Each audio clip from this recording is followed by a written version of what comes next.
is very much still incapacitated. I tried to run the stream off of it, and the instant I hit the go live button, the PC spiked. I don't know why it's doing that, but needless to say, the upgrades definitely need to go in relatively soon. Anyways, hi guys, how you doing? Hope everyone's been having a good night so far. I am super excited to be playing Monster Road Trip on stream. I do have some fleeters here with me, i.e. Chap and Shay. Oh, whoa.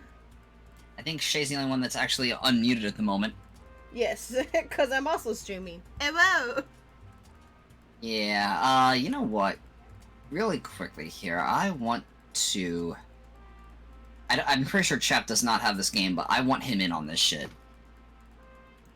So, I'm gonna toss it over to him real quick because I can. If I go to my... You want to Monster Prom? Ah! I have my my streaming soon screen up just because I have the code to join and I don't want people to randomly join. Right, yeah, I get that. Meanwhile, I don't have my stream deck over here, but I can at least say hello and show you guys my face as I go through all this. So yeah, anyways, this is exciting. It's Monster Road Trip. Cannot wait. Let me get right ahead and, you know what? Hang on a minute. I can do this. I can get Chep the game from all the way over here, can't I? Pretty sure I could. And it's not that big of a game to download either. Yeah. Makes things really, really easy. Hey, chap. I saw that you have muted yourself for a second. Alright. Yeah, I'm still recovering from last night. Well, I'm gonna give you a present. Well, and that's sweet. Let's see. Because you're a special someone. Who's getting the gold star? Who is it, boy? Who is it? It's... Purchase as gift. And then, where is the vocal volcano? Here he is. What? The vocal volcano! Is that what the young kids say it? No, that's my affectionate Roadrunner name for Chap. The vocal volcano. Yeah.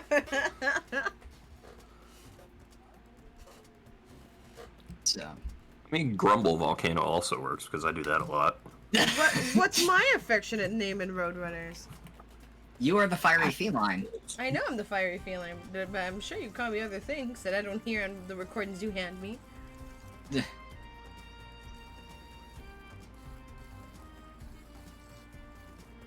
I still blush every time I think about being in a Roadrunner video, though. Yeah. I'm so shy and awkward about it. Oh.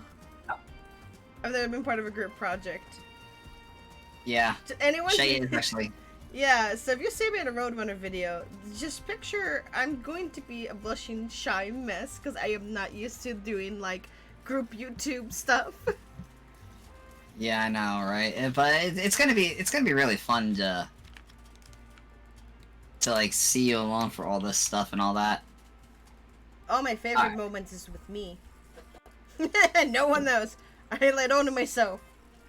You've got a friend in me. Nobody else, just me. Exactly. Alright, cool. Chap got my gift. I'm gonna go right ahead and fire up the online mode and join a room. Wait, you have an ongoing game. Yes. Yes, delete the save. And now I'm gonna switch over to this and throw up the anti-snipe.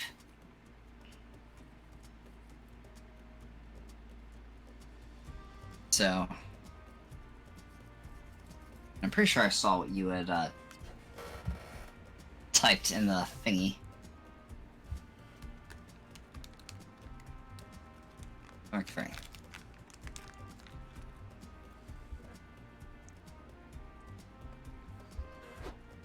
Okay, there we go. Alright, awesome. So, Wait. This November? God What? of War comes out this November? what? The God of War? Ah, shit, yeah. Oh boy. Anyone want to get me God of War for my birthday? I keep saying it because it's all coming out in November. Who wants to get me God of War for my birthday? It's better than Pokemon.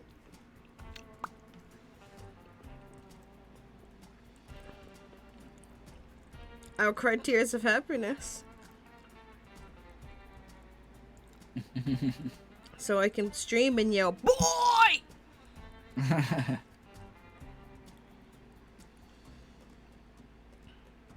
It'll be inspiration to finish games. I know someone in my chat who loves to. When I say love, I mean the opposite of that. Go practically insane hearing about the long list of games I still need to complete. Right. Alright, hang on. I'm actually going to turn on some light here.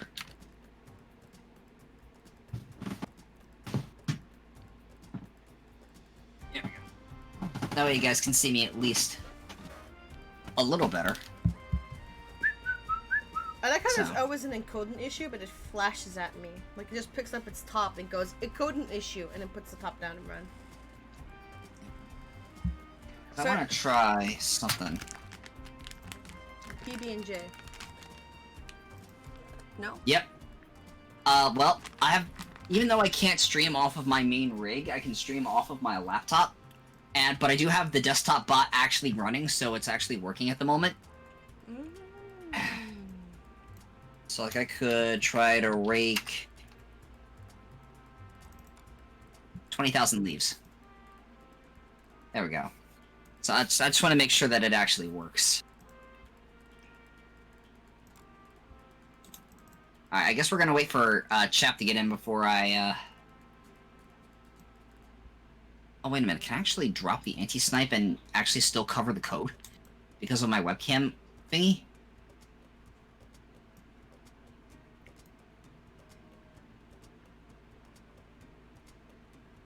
Very barely, but yes, I can.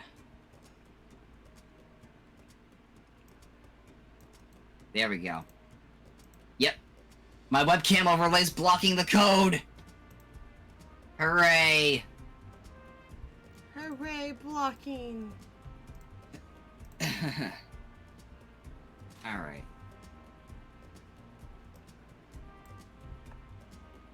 So... Yeah, so me and Shay did a run of this last night. Yeah, so it's a lot of fun. So we can learn how the game works and the whole rules of it. It's a lot of fun, and gosh, the stuff that happens. Yeah. And it's a lot of working together to keep your supplies going. Right.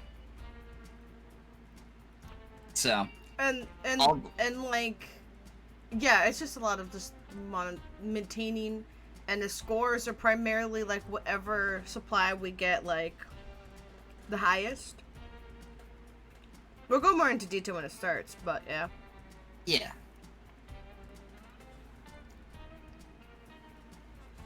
Just make sure nothing hits 0. Actually, someone made a guide to help with the trading stuff. So it shows what each item represents. Someone literally sat there testing all the items to figure out what stats they give and what stats get taken away and such. Yeah. So, there's that if we ever want to use it. That's only the one guide I saw that was helpful. That wouldn't feel like a cheat using.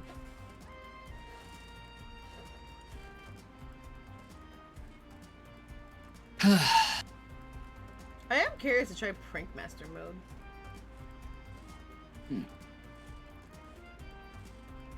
I can imagine that one's gonna be like one hell of a run.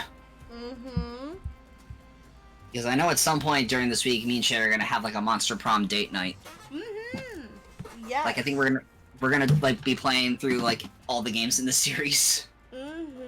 So do a couple rounds of this one, that one, and the other one. Yep. Try to get all the lore. These characters, they grow in each game. And I know that the creators said that they touched on Polly's past in the first game. And in this one, we get to see more of the Polly that we didn't think she is. Because everybody knows Polly as this party animal. Unless you get her special ending in the first game, then you kind of learn more about her. This one, when you have intimate moments with her, you actually learn more of her backstory. Actually, every character, you get to learn about their home life and all that good stuff. So Road Trip is a really good, like, lore dump for the characters that we find along the way. Right. I think that's pretty sweet. Also, big thing about this game for me is that our characters actually talk. Yes, we actually can voice our own characters. No longer will the narrator say what we say. We're actually saying it. Yeah, I think that's honestly one of the best touches. Yeah, I really like that. It's exciting because that means future Monster Proms will have that. Yeah, and I think there's only like one more game after this one. As far as they've told us, yes. It's a Monster Prom 4 Resort. It's a snowball fight kind of game. Yeah, I think it's called Retreat, actually. Oh, Retreat. Yeah, Monster Retreat. Eh. It's so funny because Camp, Road Trip, and Retreat were all supposed to be one game, and that's what the Kickstarter was about. But the Kickstarter made more money than imagined, and they had too much fun making Camp that it became too long, and it became its own game, and then it happened again with Road Trip. And the thing is, the more they work on these games, you can really see the improvement of the mechanics, the animation, the drawings, and everything. It's just beautiful. Here's MC Chap! Alrighty. We could do Alright, it. Alright, I'm readied up. Yep, pardon me, my sinuses are acting up. That's quite okay, my dude. Again. Alright, this is all three of us. We're good to go. Oh shit, I punched my microphone. I'm sorry. Uh-oh. You guys can still hear me, right? Yes. Okay, so we're gonna be Road Tripper, correct? Yep, we're gonna be Road Tripper, standard difficulty. Normal. Yep, normal difficulty, here we go. And here it goes. Ahem. Ah, the road, that mythical beast of asphalt. We once tamed it in what became one of the strangest, most wonderful journeys of our lives. Back then, when we were young and unafraid. Very standard introduction.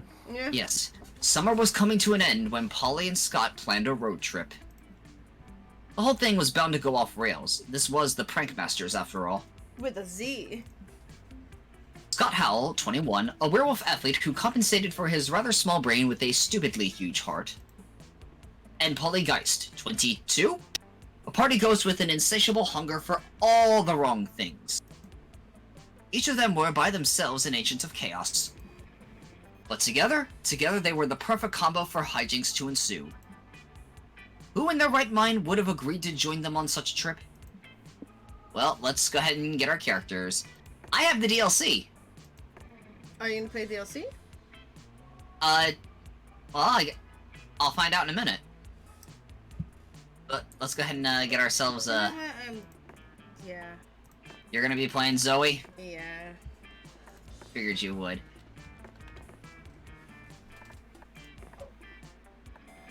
Got my pen and paper ready. I'm ready for the fanfics. Alrighty. Now, ladies and gentlemen, I would like to introduce you Oh, no, you didn't. to a certain someone. I have with me Juan the Small Magical Latino Cat. Yeah, he bought the plushie. Yes. Limited edition, by the way. Yeah. So, this little guy is a big part of the Monster Prom franchise. At least the lore part of it. such, I will now be playing as Juan the Swole, magical Latino cat. Oh my god. Wait, what? Was his second name Chicle? Yes. Why is his second name Chicle? I have no idea. I like that it's sparkly. Yeah, I know. I guess because magic. One and only. Oh! Yeah. We hear his voice finally, and I wasn't ready for it. Oh shit, Juan talks. Yep. Oh, and Chap's gonna be as Yeah. the cute little nightmare boy. Mm-hmm. My former self, as it were. Yeah, like Vicky is my former self when I can't play as her. When I can't play as Zoe. Which I can play as Zoe as Camp and Road Trip. So I only played Vicky in the first one. Yeah. Alright! Oh. So the cool thing about this game is that we get to choose the type of music we listen to on our road trip. Right. Who's in charge of picking the tunes? Because I don't have nothing. You are, I believe. No, it's not my turn. Chap's picking the music? Ah, Yeah. Chap, what song you want us to hear for the rest of the Oh. game? You're the music guy. What's... Stay quiet so you can hear the music.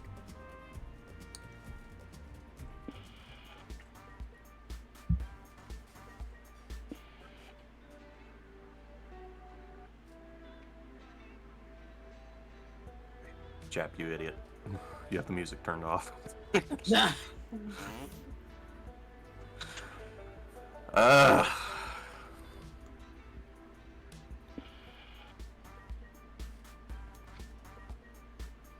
Yeah, sure.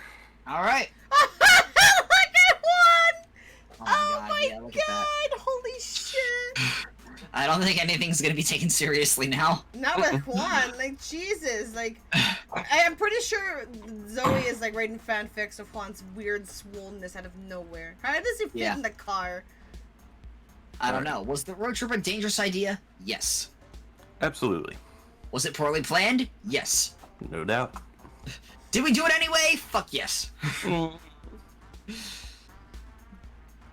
For in the end, we were young and unafraid, and we were ready to start. I like how that's just the slogan of Monster. I know, Prom. right? Where we're young and unafraid. Alright, so here we go. Week 1. Enters the scene. Alright. So, Chep, I'd like to introduce you to our group stats. We all share these. Hype, mind, money, soul, stamina. And magic. And Magic. magic. Yes. If one of those hits 0, game over. We die. Never trip. Okay, so this is... I didn't know I was playing Monster Organ Trail. Pretty much. So, well, when you pick an area, you know, you got the 1 or 2. It shows you it shows you what you can possibly get, but also there's the unknowns. Like every place has either 3 unknowns, 1 unknown, or like the pick So it's a contest lot is more. 2. It's a lot more elaborate this time around, looks like. Yeah, except the choices you Yeah. make, you don't have to worry about having enough stats to make choices. You can make any choice you want, you just have to be careful because the choice you make increases one, but removes from the other. So for example, like for soul, you help someone across the street, you get soul. You murder a guy, you lose soul. And stuff like that. You kind of have to figure out what sounds more towards one or the other. Like magic, you know, you sacrifice someone to a demon, you gain magic, but you lose soul. And I learned that by joining a cult. Alright. So lose money. A lot lose more- soul. A lot more cooperative than we're used to, Yes, and it you is.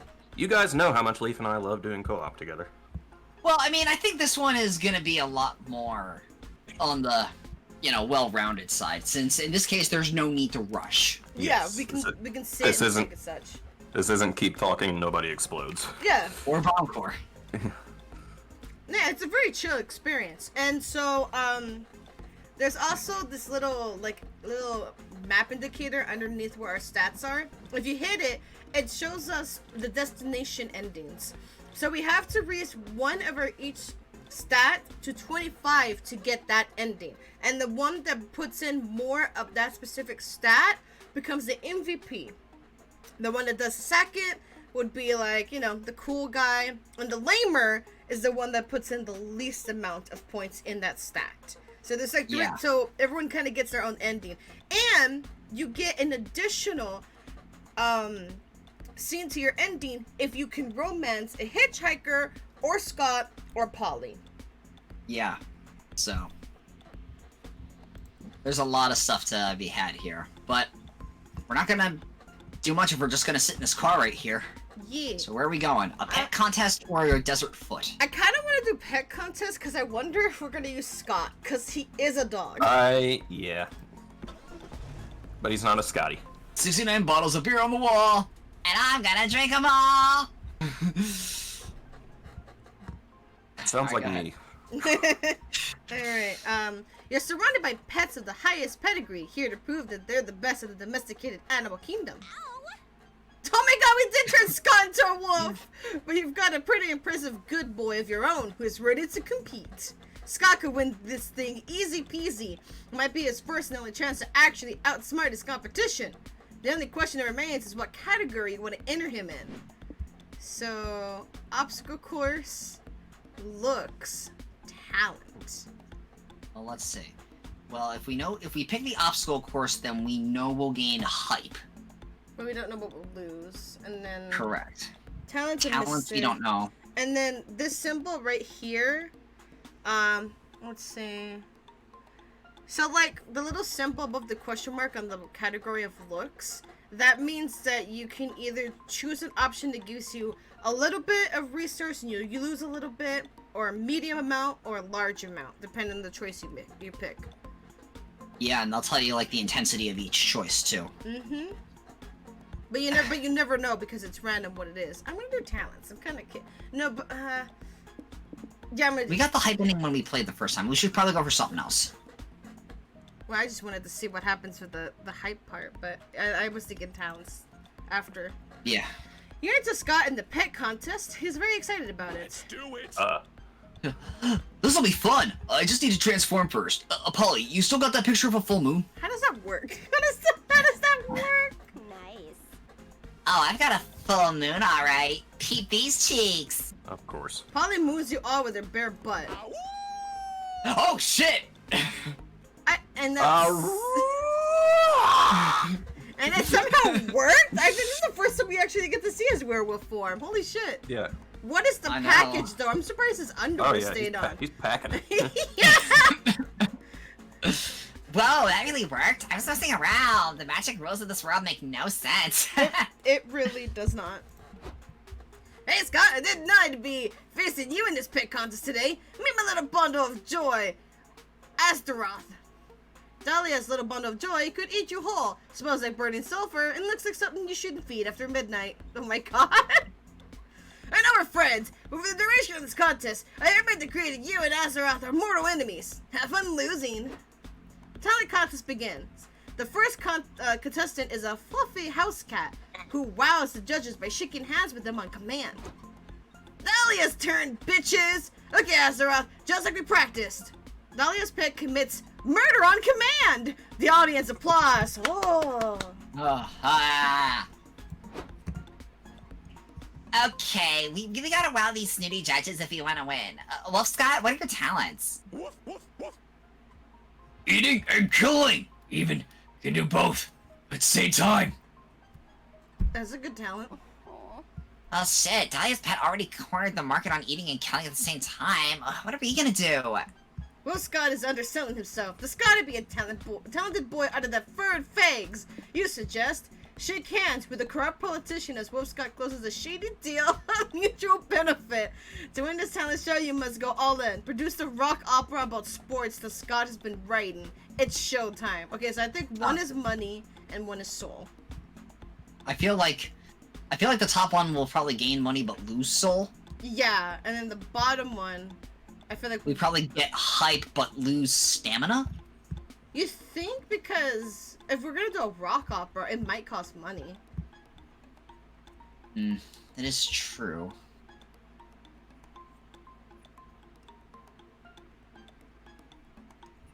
What are you thinking here, babe? This is your call. I think this because if it's money, we bump into more locations I've noticed with ways to earn money than anything else. So if it's money. Okay.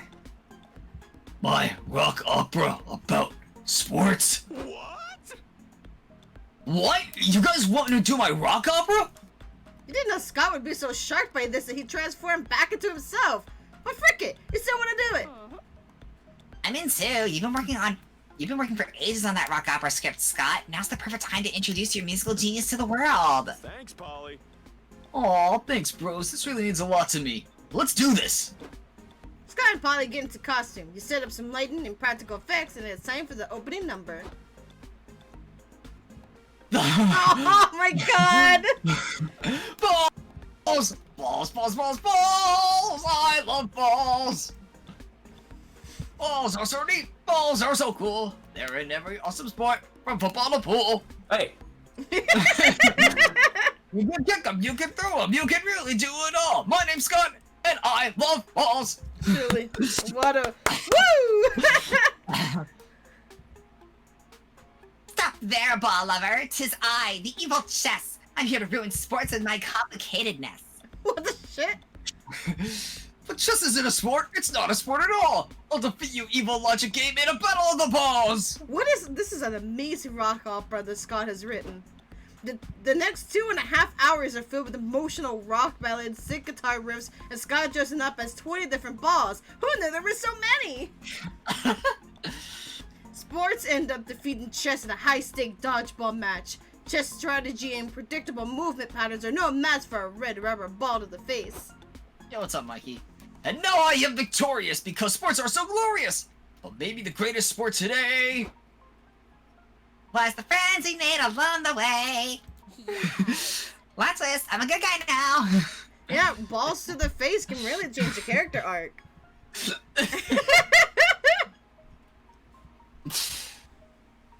And from that day, chess was played with balls.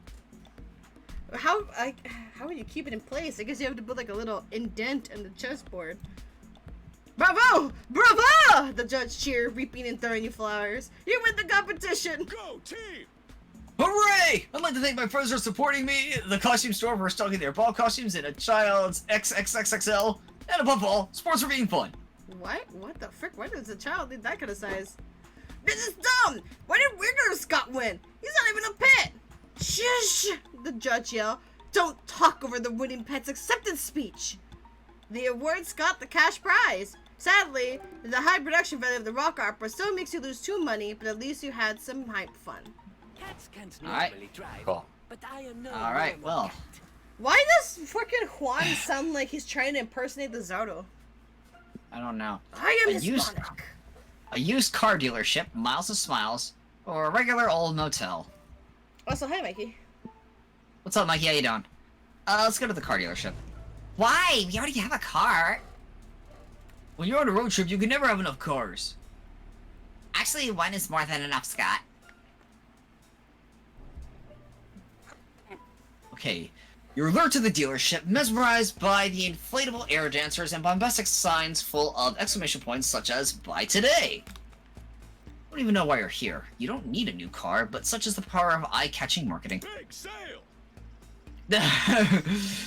Since you're here, you can go and do your usual weird shenanigans, why not? So what's it gonna be, Leaf?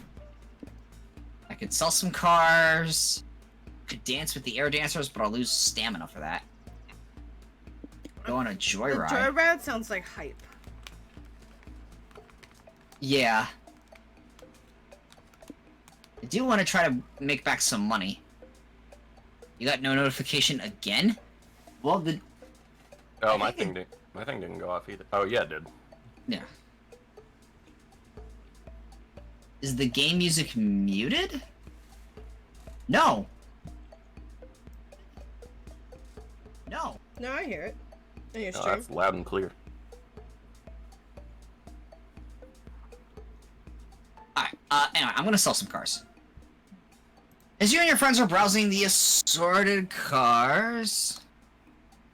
Oh, future copyright stuff? I turned on streamer mode. Yeah, these guys are YouTubers, so they know they're YouTubers and streamers, so they're quite aware of the copyright stuff. So they have a nice streamer-friendly mode. Yeah. As you and your friends are browsing the assorted cars, a nervous-looking gentleman approaches you and says, "Excuse me, do you work here?" As far as you know, yes. Great. Great. Can you help me choose a car to buy? There are so many options, I just can't make up my mind. Absolutely. Why not buy this gently used sports car? It's got stick shift, which I heard it's on its way back. Not so sure about the color. Yep. What's not to like about red? It's the color of wine, except when it's not. Yeah, but is it a true red? It looks more like a cinnamon, or maybe it's closer to a blood orange. Oh, God. How much storage space does this car have? Huh. The only measurement I know is Scott's. Want to see how many times I can fit in the truck? Oh, you're assuming No. 3 voices. Yeah, I know. No, thank you. I'm realizing storage space and color aren't so important. What's really bugging me is the number of wheels. It's like a mean- Apollo's a one-man show right now. I know, right? Yeah, he's just on autopilot. I mean, 4 wheels is the classic number of wheels, but is it the number of wheels I really want on a car? Leaf, step up and sell this car to this man before I find out if he fits in the trunk. Okay, well, there's gotta be something I can do to get this guy to hurry up and buy the damn car. Sweeten the deal. If he buys a car, he can also have a kidney. I did that option the last time we played. I know for a fact that we're getting money. I think I'm gonna take the hit to... I think this one I'll probably lose soul. So we'll see what happens. Whoa! Whoa! This is a battle robot from space? That's awesome! Transformers. Yeah, totally. This used car is actually a refugee from the car robot civil war devastating the planet. Car robot planet. Really? Isn't that the name of that planet a little on the nose? I mean, I'm a ghost named Polly Geist, but you don't hear me crying. Fair enough. So, what features does this car robot hybrid have? All kinds. It comes with battle lasers, a jetpack, 16-wheel drive, centuries of rage directed at the bike droids. Who are these bike droids? They're the arbitrarily evil rogue race of robots from Car Robot Planet. They want to steal our planet's life force and destroy all monsters. I don't know if I want to buy a car that wants to wipe out my entire species. No, sir. That'd be the bike droids. This one is a carbot. Those are the good guys. Oh, I think I get it now. Can I see its robot form? I want to check some of its features. No, you can't. It's hibernating right now in preparation for the impending Carbot v Bike Droid War. We can't interrupt its slumber. Oh, that's fine, I understand. I also get a bit cranky if I'm woken up without my coffee. Me. Lol, you're so funny. Are you gonna buy the damn thing or not? Yes, apparently. You earn 2 money from your sale, but you lose 2 soul for, scamming that poor idiot. I like this just poor idiots. Sure thing. Alright, chap, you're up. So you can choose between... Yes. What are your options? The Animal Sanctuary, You can get you can gain yeah, stamina, stamina or 2 randoms. You can get soul or regular money. gas stations, soul and money, and then we don't know what the other one is. Yeah, random.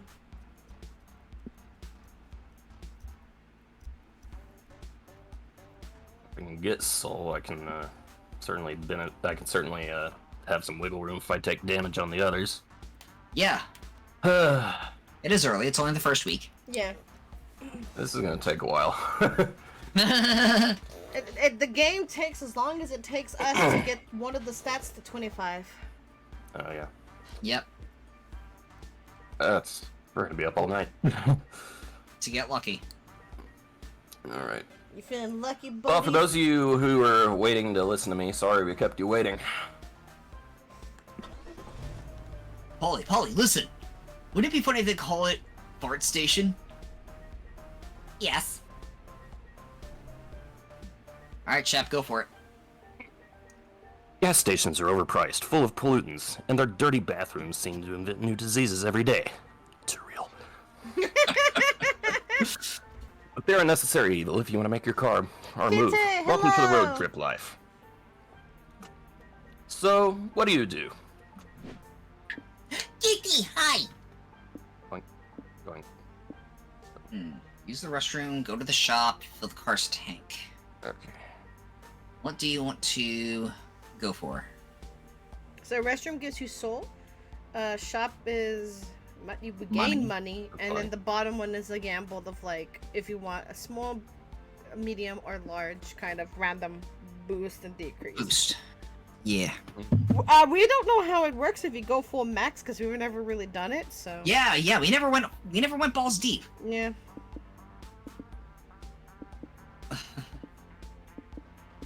Even though I did a musical with Scott about balls. Also, Kitty, I'm gonna plug your command. You guys love how decisive I am right now. Just go with your gut. There we go. You park the car at a pump, then walk inside the store to pay. Welcome to Philip, where all your dreams come true in the very specific case that your dream is filling your car's tank. Oh my god. Also, like, she works every job. I think she commutes to I know. television, given that she's supposed to be Sadako. Yeah. Just so we clarify, the character's name is Sadie. Mm-hmm. Play on Sadako. That's exactly our dream. We need some gas for our car, or magic. Don't know. The monster realm's weird about cars. Yeah, gas is made of magic. What would it be made of otherwise? Dinosaurs. Anyway, how much magic does your car tank hold? I don't know. 10? I wish. She's probably just saying that because our Because magic is currently that's at where 10. it is. Yeah. Yeah. For Scots? Scots is the only measurement I know how to use. If you help me get in the tank, we can see how many Scots will fit. Sorry, but Scots isn't an accurate unit of magical measurement. Well, okay. What would be an accurate unit of magical measurement then? Polys? Magic is an arcane energy that we as a society don't fully grasp yet, making it possible to properly measure it. How do you normally solve this problem with other customers? I normally just don't. You don't understand how little I get paid to do this. They're lucky if I even show up. Oh, jeez. Mood. They have to put a VHS tape just to get my ass to come in. Well, maybe that's what society gets for using a volatile, unquantifiable substance like magic to power cars. Oh well. Still, there must be some way to describe how much magic you'll need. Alright, so Alright. left is low, middle, medium, and then the right is the highest one. Dark magical strength from sacrificing all the children from a village. That, oh jeez, feel like that. Oh my lord. That sounds like. I mean, I'm not 100% sure because I don't know how this works because me and Apollo haven't really tested this one out. I mean, no. it sounds like you might lose a soul and gain a lot of magic, but I'm not Yeah. 100% sure. From the right. Fireball. Fireball sounds the most harmless. Okay. Alright. I'll just settle on that. Once upon a time, there was a small village filled with magic and promise. Two children, Jamar and Keegan, were exploring its outskirts and found a dark, foreboding cave. Let's go back. I heard an evil wizard lives in there, said Jamar. He incinerates bad kids who don't go to bed on time. Huh? Your mom made that up, stupid, said Keegan. Are you really scared of a dumb cave? Jamar was, in fact, scared shitless. Oh no. But he went anyway, exploring the darkness filled with creepy crawlies and cave gnomes, until he found a glowing purple light. In the light was the wizard, evil and foreboding. Keegan dropped dead of fright like a total pussy. Oh no, Keegan! Do not fear me, child, said the wizard. I've spared you because I sense great potential in you. Potential to master the powerful ways of arson magic. Oh, me! Yeah, I was about to say, we have one right here. From this day, I dub thee Jomar the Arsonmancer. You will become my pupil, and I will teach you the life-changing wonders of magic. And so Jomar's life changed forever as he poured himself into arson magic, knowing it would lead him into a life of epic proportions, a life of legend. Fine, that works. Hey, Jimmy, 2.5 fireballs on pump 2. A young man blasts your car with magic flames. He looks empty and broken inside. Oh He had Oh, such hopes God. and dreams when he was a young boy. But you suppose most minimum wage workers look like this, provided the current economy, so you don't think much of it. You pay 2 money and gain 2 magic. All For the right. car. There you go. Alright. You guys Alright. see why I don't do that much character work. Yeah, I know, but hey, you're a great narrator. That's what that's what I'm shooting for. Why do monster cars run on magic anyway? Oh, Wizard did it. Ah. And Wizard also broke that kid's spirit that works at the gas station.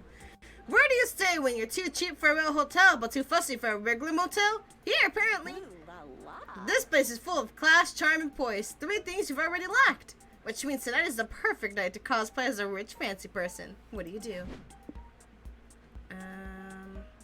Prank call the front desk, visit the bar, explore the amenities. I'm gonna prank call the front desk. Okay. When in doubt, prank it out. You tell your friends who are planning to prank call the front desk. Nice! What's the prank here say? We could call in a fake bomb threat. Fake bomb threats are fun. Pranked! Bomb threat! Woohoo! You spend the next 20 minutes explaining to your friends why a fake bomb threat is not a fun idea. Now that you put it like that, I can see why calling in a fake bomb threat may not be fun. Gee, I wonder why! Yeah! It really makes me reconsider the last 4 fake bomb threats we called in last month. Jesus Christ. I've got it! Let's call the front desk pretending to be the town mayor. Tell them all motels must now provide complimentary rare steaks to all guests. Okay, you guys are still a better prank idea than a fake bomb threat, so to the prank phone! Front desk speaking. You're the mayor, you say? Well, that's weird, because I'm actually speaking face to face with the mayor right now. Uh-oh. Okay. Yeah. I didn't even read that. Yeah, but you fucking called it. Yeah. I've read it. Just go. Just go. Oops. Did you tell them about the rare steaks yet? Wait, you say you have the mayor on the phone? Asked the real mayor. That's fascinating. Put me on the line. Oh, this should be good. Greetings, me. Using my big politician brain, I've deducted that you're a version of myself calling from the future. Sure? Wonderful! You must be calling to advise me on if I should take the hefty bribe fancy motels offered me to demolish the public park to build a golf course. They offered me a lot of money, and I do like money, but I suspect their plan is a bit unethical. So, future me, based on your inside future knowledge, should I take the deal? Okay, so we're gonna get money, but we'll lose soul. Or gain soul and possibly lose money.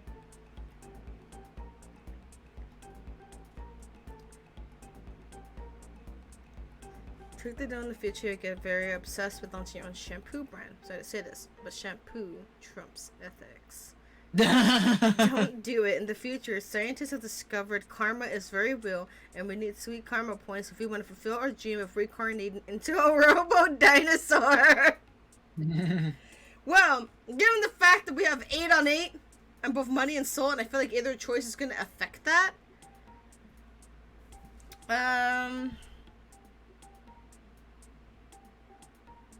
Yeah, you know what? Robot dinosaur.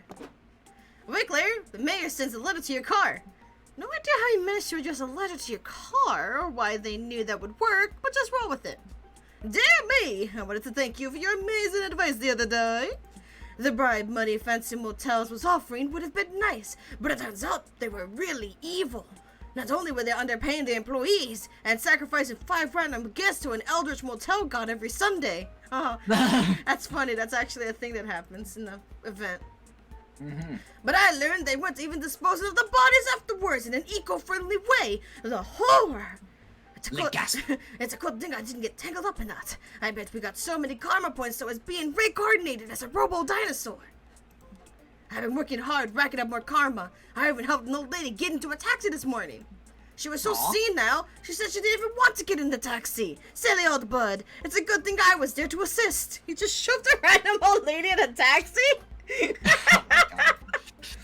I've been so busy getting caught up that I haven't had much time to be a mayor, so I've been falling behind on my bills a bit. But that's a problem for future me, and future me is, of course, you. You'll find an invoice attached for my weekly expenses. Don't worry, I drew a picture of us as a robo dinosaur to make it up to you. Aww. Me, Look at that. mighty robo dino, spikes all over, Turbo 2000 V3 jetpack, laser beam, titanium abs mod. Pros, will look rad as fuck. Cons, would distract myself, be too rad. Fire, Also freaking titty also- guns. Titty guns. Yeah. Titty guns. Titty guns. They would have called it Mechagodzilla, but they'd have to pay money. Yeah, that's true. You see, why Yeah. get titty guns though? You could have had mech titties. Rawr! Mech That titty. yeah. Rawr! That means love the mayor and dinosaur. Fuck gender conformity. Yeah. You get 2 soul for halting fancy motels Ring of Terror in this town. You lose 2 money paying the mayor's bills. Don't pay the good guy, doesn't know his pay. Oh man. Time to stop and get some rest. Alright, so Sometimes you to update my to fanfic. explain, here is where you bond with Scott and Polly to romance them. Here, you can do kind of like a trade-off. You can either extract points from the highest stats and then put it in the lowest, or extract, wait, I said high to low, and then there's the opposite way where it's like low to high. Low to high. The stand, you can trade items, so you can pick one item that represents hype, and then you trade it what's in the store to increase a different stat. For example, like you trade a credit card for a magic book, and then you gain magic, but you lose money. I don't know how the points work. I don't know how many points it is, because I feel like it depends on the item, because sometimes it's like 3, and then other times it's like a huge amount, like 6. So, Yeah. I don't know how that works, but there is a guide for it if anyone wants to use it. The info lets you see 3 places that we're going to bump into, and you can increase the odds of that certain place showing up by selecting it. And then here, where I'm going, we pick up hitchhikers. Might take a short 10-hour power nap. I'm gonna go. How much is talk to this Polly game? and Scott. It's $11, I believe. It's $12. It's $12, but it's on sale right now because it just came out. So it's like a small little discount. Not big, but Yeah. Definitely worth it. I got it for Chap and I got it for Shay.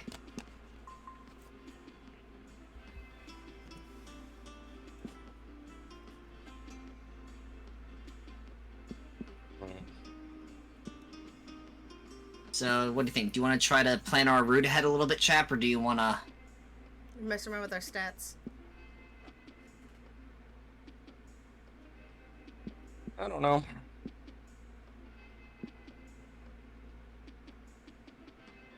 So what we got over here? Okay. Later that night, This is going well. starting with Chap. Okay.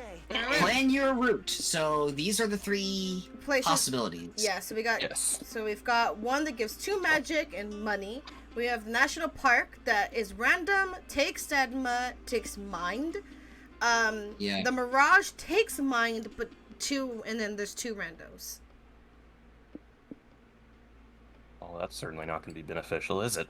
I mean, the 2 magic and money. I mean, we do have 6 money. Oh no, I'm talking about I'm talking about the other ones. Oh Yeah. yeah. So yeah, like the cult headquarter might be the best option here. So Mecca. Yeah. I need my 14 hours of sleep.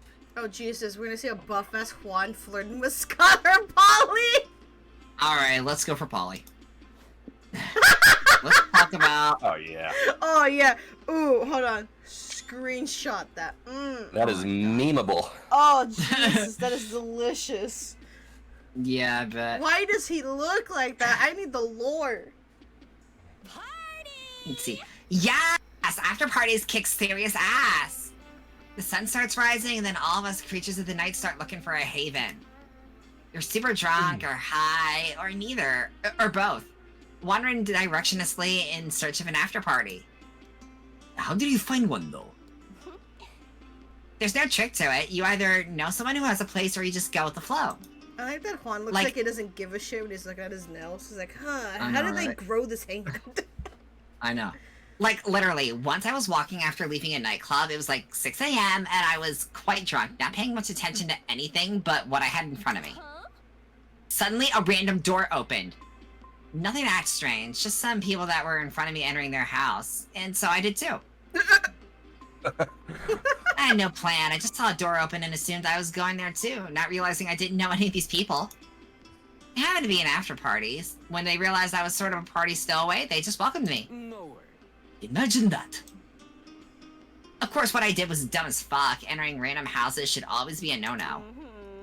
But I guess sometimes you get lucky and strangers end up being actually nice. You party till noon and forge an actual nice lasting friendship. And those strangers ended up being my good party buds Summer, Macarena, and Cheese. Oh, friendship origin story. Right? Wow, party nights can truly be full of wonders. Join me sometime and I'll show you. Good idea. Sounds like a plan. Holly spends the rest of the night sharing cool after-party anecdotes with you. She surely lived afterlife to the fullest. So now we have chaotic energy as a passive effect of talking with Holly and or Scott. Wherever the prank masters go, hijinks ensue. Can you handle the consequences of their mess? Next week, all resource gains and losses from events are increased by 1. So we're either going to be gaining or losing 3. Let's choose wisely. Stu or a Ravi? Oh, God. So if I talk to a Ravi, we gain magic, but we're gonna constantly be losing money. Ash, hi. But I can romance a Ravi. I can't romance Stu. Stu is the stereotypical bum at the bus stop. Isn't Stu the lifeguard from Monster Camp? The one that's always high? Yeah. I'm also I forget. high. I'm gonna pick a Ravi, and you know, if we get too low on money, I'm sure you guys can pick up my slack for taking someone that's robbing us. Alright, here we go. You invite a Ravi to join your road trip. You seriously think I would want to travel with you? I mean, I guess I will. But not because I like you or anything. Oh god, it's a tsundere! Go, Kitty! Wait, you weren't following me? Oh. That's weird. Alright. So I'm last, Leaf's first, Chap's second. Okay. Yeah. You know what? Oh, it was Twitch that did it? Oh, Yeah. wow. Alright, so let's take a look and see where we stand at the moment. Also, thank you, Kitty. Welcome back to the soil pot. We love you. Let's see. Magic is currently in the lead, tied with Hype. Me and Shay have already discovered the Hype ending. So, I'm gonna make it a mission to go for the Magic. Okay, just make sure to help balance out Sounds with the great. money, because I just brought a stowaway that takes our money. Yeah. Alright, let's go. Week 2. Week 2. God. Have you seen a cat drive? Troll gas station. Order something if you dare. Cryptic Tech Company! That place sure was fancy. The bathrooms even had free candy. Those were decorative soaps. Oh no. Wow, you've never seen technology this advanced before. Future is here. Finally, you can answer questions like, what's the future of virtual reality? Is crypto really the currency of tomorrow? And what the fuck are NFTs anyway? Who cares? Yeah, exactly.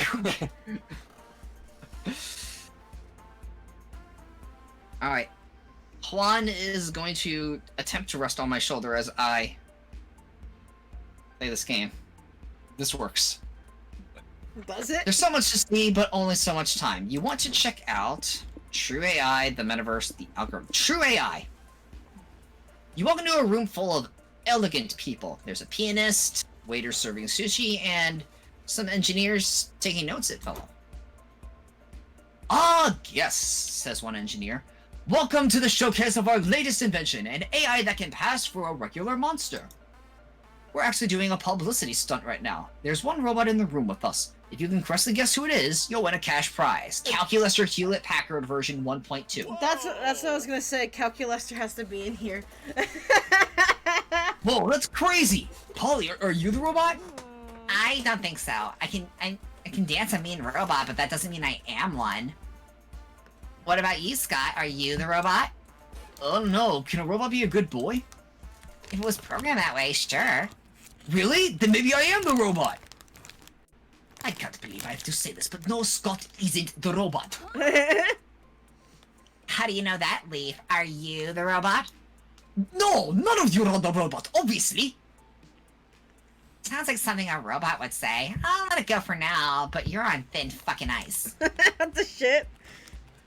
Well, if none of us is the robot, how are we gonna figure out who here is the robot? Pretend to be dismayed by every conversation you hold as an excuse to throw your drink over your interlocutor as a sign of strong disapproval. Start conversations on topics that would be hard for a cold, logical mind to truly comprehend and see who cracks first. That sounds like mind, maybe? I'll try it. You three approach a group of socialites sitting on some sofas and talking. It's just so tragic, one woman is saying. Mother's illness has progressed to the point of no return. The doctor says she only has a few weeks left. Fuck that noise. You should try healing crystals. Everyone knows illnesses are caused by a buildup of bad vibes. Just rub some clear quartz on her forehead and you'll suck those shitty vibes right out. That makes sense, says the socialites. Healthcare is free in most of the world, but healing crystals aren't, and everyone knows expensive things are always better. You notice one rich man not taking part in the conversation. He's been strangely quiet. You could also try putting your mom on an all-raw meat diet. The muscular bros I watch on YouTube say fermented liver gets all the toxins out of their biceps. I've actually heard that too. I'm like, no thank you. The man is being noticeably quiet now. You think you see smoke coming from his ears? I'm all for trying anything to help Mother, says the woman. But what if the crystals in the raw liver don't work? Well, it's like I always say, when in doubt, turn to the power of prayer. Oh god. Why don't we join hands and pray right now? Our Father who art in heaven, hallowed be thy... Poof! Oh no! Oh god! Oh god, no! My Christian Minecraft server killed a man! That's an unexpected twist. Boom! The quiet man's head explodes and showers everyone in twisted metal. Oh no! Who made that guy die? Was he Satan? Scott's just trying to pull something similar to you. Only if the devil is a robot! We did it, gang! You win 3 money for finding the robot. Oh, Lord. But you lose 3 mind for resorting to illogical tactics to do it. Let's do this. Alright. That's your cult thing. So, there's your cult thing. And the national or park the national still park. showed up. That's funny. Alrighty. Hubba, hubba, hubba, hubba, hubba. You ever wonder whose car this is, Polly? I thought you knew, Scott. Did it just accidentally rob a car for this trip? Are you really going to join a cult? Let's join. I suppose they've got team building, all the dead goats you could ever want. Maybe fun ritual orgies. If you can ignore all the murder and brainwash practices, it honestly sounds like fun. Where do you want to start? Alright, so ritual sacrifice, initiation rites, cult marketing meeting. Ugh. So magic, or money.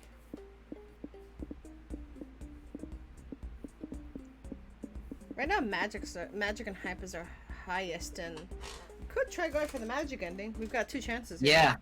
Yeah. You and your friends enter the cult's sacrificial chamber with all the optimism of the first characters to die in a horror movie.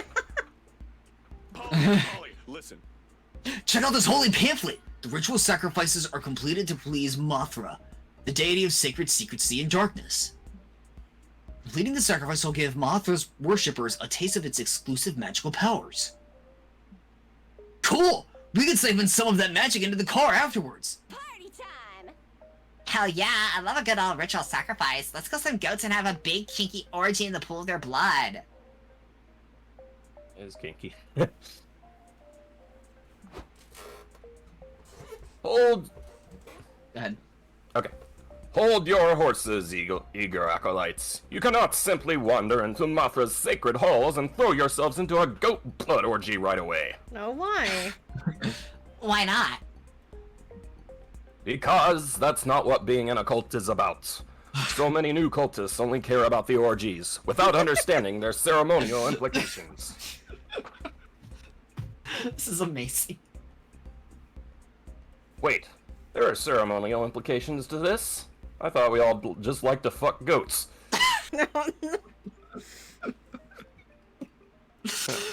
Oh my god. Only you do that, brother goat fucker Ishmael.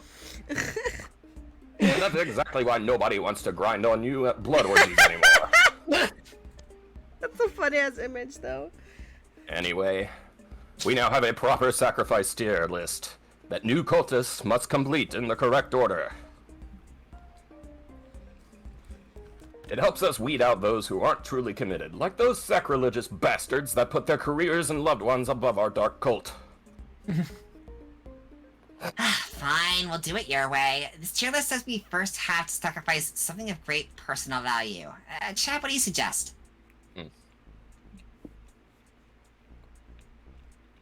Sacrifice your account on Dragon Heat, so you like role-playing, wink, the MMORPG in which you've sunk over 1,000 hours of play.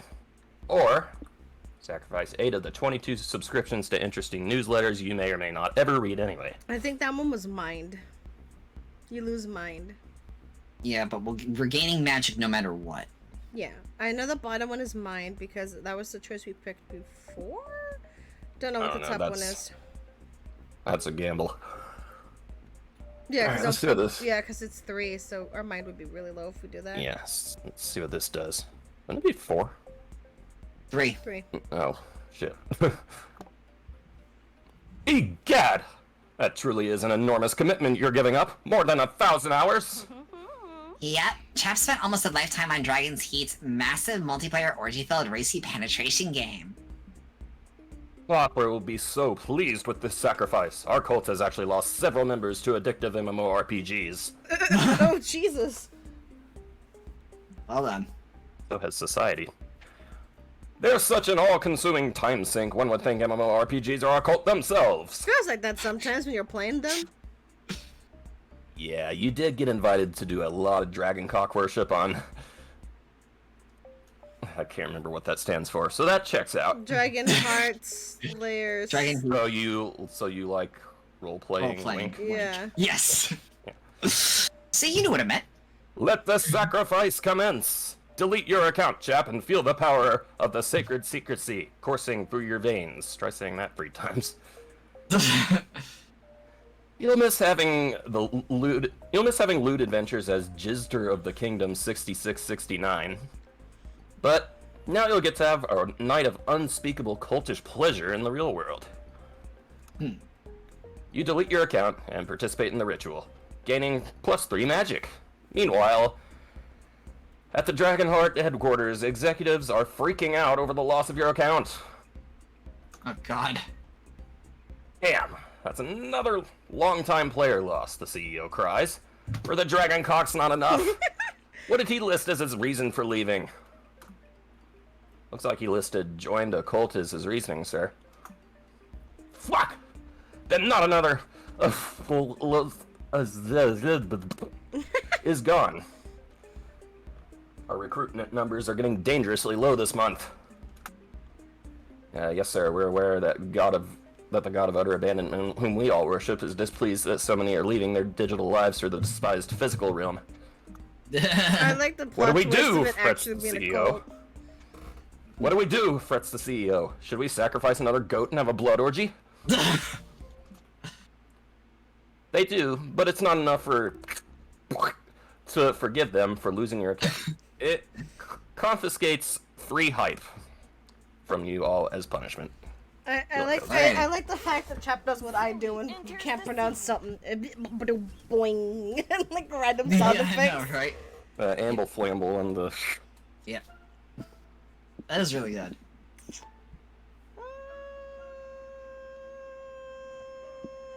I saw the freaking cave joke. Finally, some respect for wacky stuff. Oh shit! getting jumped. Scott is in the driver's seat while you, Polly, and Aravi chat about stuff and things. Oh, Mandy, she's stuff? Yeah, but what about the things? I gotta say, girl, I didn't expect you to want to hitchhike with us. I sort of thought you'd try to kill one of us by now. Whoa, that was a big bump. Did I hit something? Nah, that'd be rude. I'm a guest here. I can find other monsters to slay when I'm back on an adventure. What do you mean, back on an adventure? This road trip is an adventure, baby! I can't wait for all the action-packed hijinks you're gonna bring us along. Bros, I'm having trouble moving forward. What? But I didn't really plan on going on an adventure right now. I thought this was more like a vacation. Okay, I can't get the car to budge at all. I think we're stuck in the mud or something. Great. Do we need to get out and push? No, I don't think that'll work. It feels like we're sinking. Sinking? The hell? Yup, look at that. Looks like the car's sinking into some kind of quick asphalt? That's a new one. Oh, are we gonna die? No way. Quick asphalt is no match for adventuring badass Aravi Mishra. What's the plan, boo? What? I don't know. Was expected to be put on the spot like this? I didn't have time to look up a walkthrough. Oh, oof. Does anybody have a plan B before we drown in asphalt then? There's always an entity to invoke in every situation. The best one to summon for asphalt-based enemies would be Virginia, the West Goddess of country roads. I get it! Reset reality and start again from last checkpoint to avoid the quick asphalt this time. So top's like magic, bottom sounds like maybe mind. And we gain hype from this, it seems. Yeah.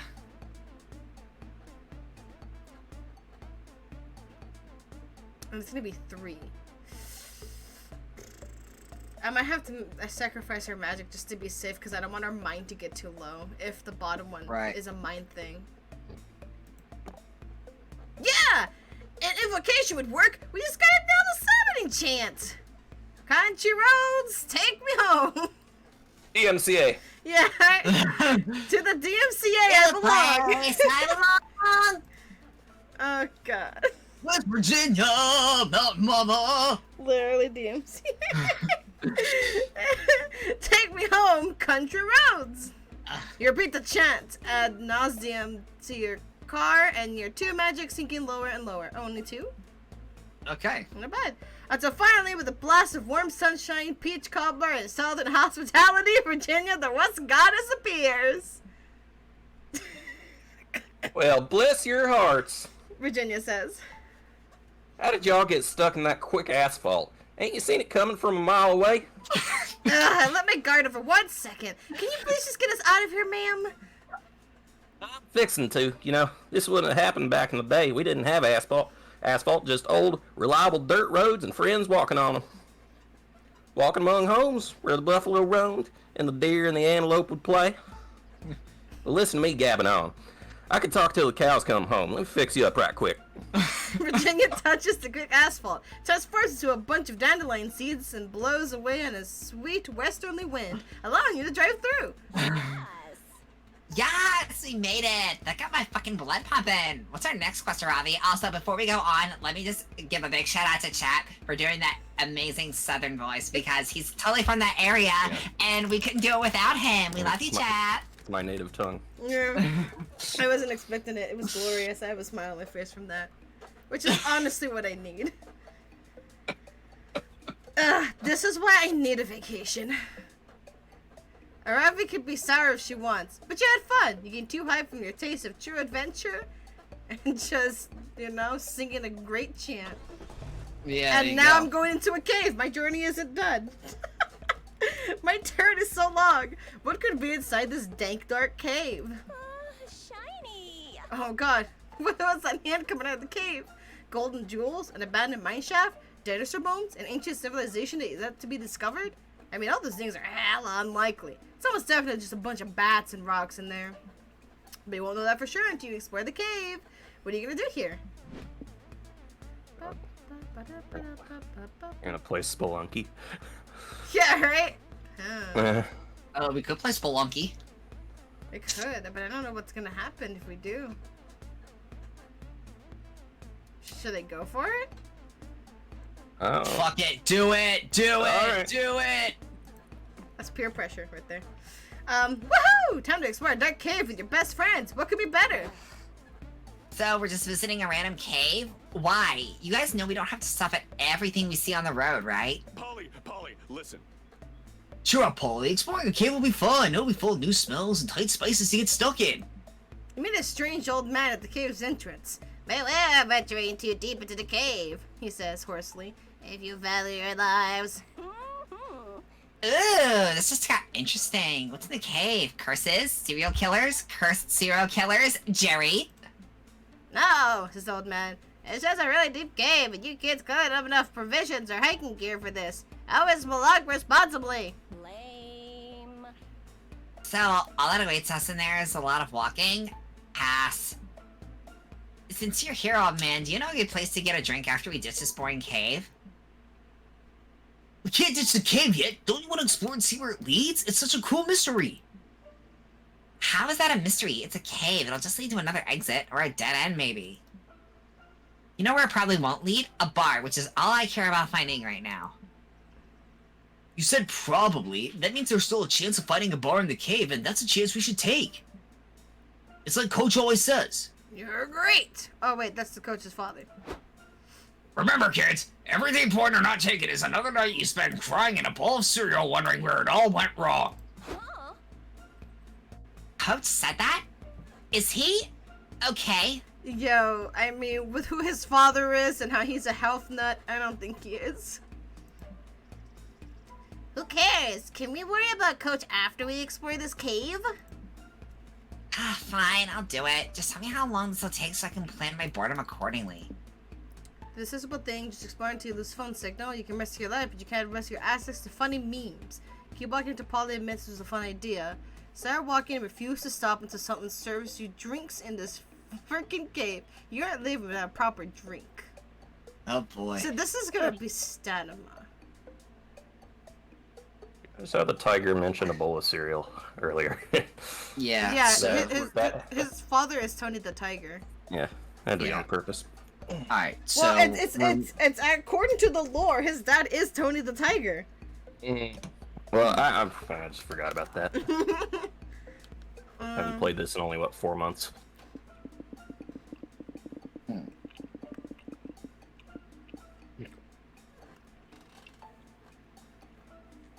Going up the middle? Oh, here we go. Frick it. Visiting this cave was your idea, and fighting the Duke inside it would be your pilgrimage. You walk through the cave. Minutes turn to hours. You lose 3 hype in the boredom.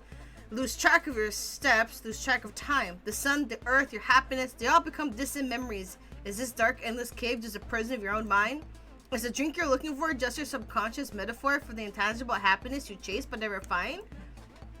Is that mysterious door in the cave wall just a hallucination representing your desperation to escape yourself? Shay, I know you're losing your mind in here, but you really don't have to narrate your spiral madness aloud. Oh, was it not loud? My bad. Was I? Whoops! That door's real, though. Are there normally cozy cottage doors in cave walls?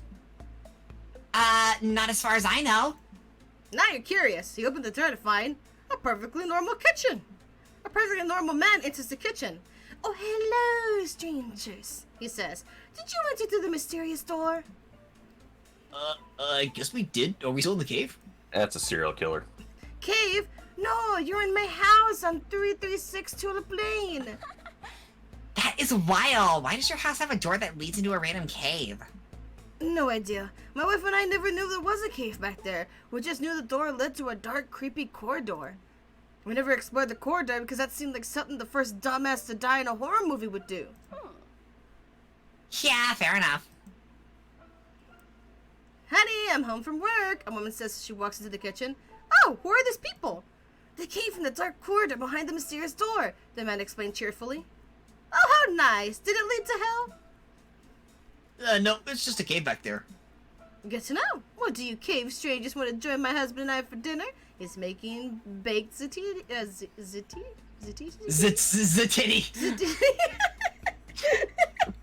That's where my brain went. Zatiti. I'm never gonna be able to unhear that. That's kind of the point, Chef. Mm-hmm. Never forgets the titty. Will there be drinks? Sure, honey, encore kills a bottle of wine. Score. Hell yeah! You can't believe that worked, but it did, and you gained 4 stat above from your delicious meal on 336 to the plane. Did you ever see Oh. Cat Drive? Oh, alright. Didn't know wine could do that to you. Alright, we have the UFO sightseeing spot or the casino. Remember how the casino went for me? Let's go for the UFO spot then. We've been We've been riding okay. on this road forever. Normal people call that driving, Arabi. Okay. You came here today to answer the age-old question, do aliens exist? They're not. Who knows if you'll see any today, but at least it'll be fun to hang out with the other UFO spotters. So, besides watch the stars and swap extraterrestrial conspiracy theories, what you want to do? Look for UFOs, make tinfoil hats, send a message. I mean, We've got soul to burn. oh, really? Okay. I'll send a message. It's too foggy to see any UFOs, sadly. Wait, that's not fog, it's smoke. You follow back to its source and find Kale and Abdu. What's up, guys?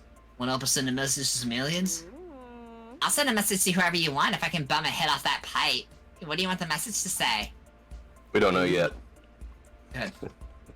We don't know yet. Whatever it is, it's gotta be really important, you know? Like, something profound and deep and interesting all at once. Something like, a smart man knows the tomato is a fruit. A wise man knows to put a tomato in a fruit salad.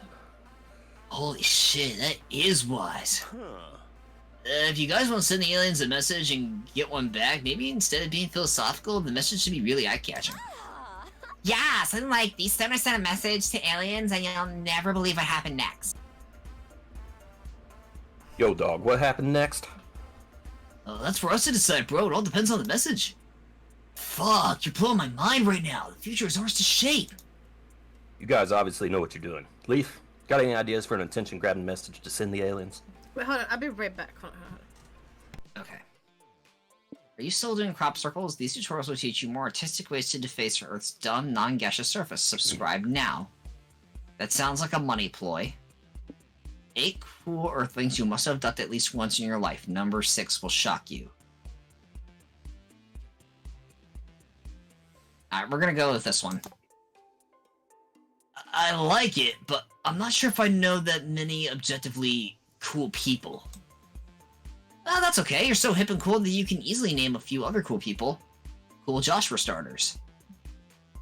There's also Rad Richard from your school, your pen pal badass Brenda, homeless man on your block who does kickflips off parking meters. Hey, I love that guy. He bummed a joint off me once and taught me the meaning of life.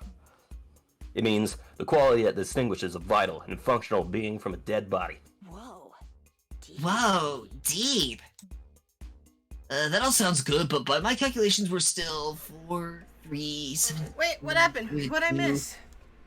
I went for the top 8 people to abduct. Oh, okay. Because I didn't read the options, so I wasn't sure. Yeah. Well, obviously the rest of the list is going to be taken up by Kale, Abdu, and your road tripping crew. You're the coolest friends around. Leaf, you corny little shit. Okay, I'm down. We need a cool name for ourselves to make the aliens buy it, though. Maybe the Cool Friends, who are objectively very cool. That's perfect, man. Those aliens would have to be stupid to not want to meet us. You guys are the coolest friends I've ever had. No aliens respond to your message, but you still gain 3 hype from the power of friendship.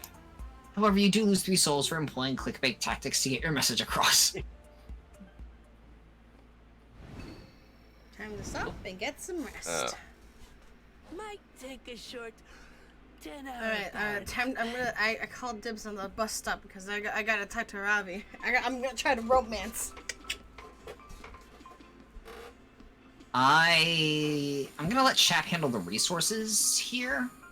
Oh, alright. I'm gonna talk to Polly. The same place I was last time, or?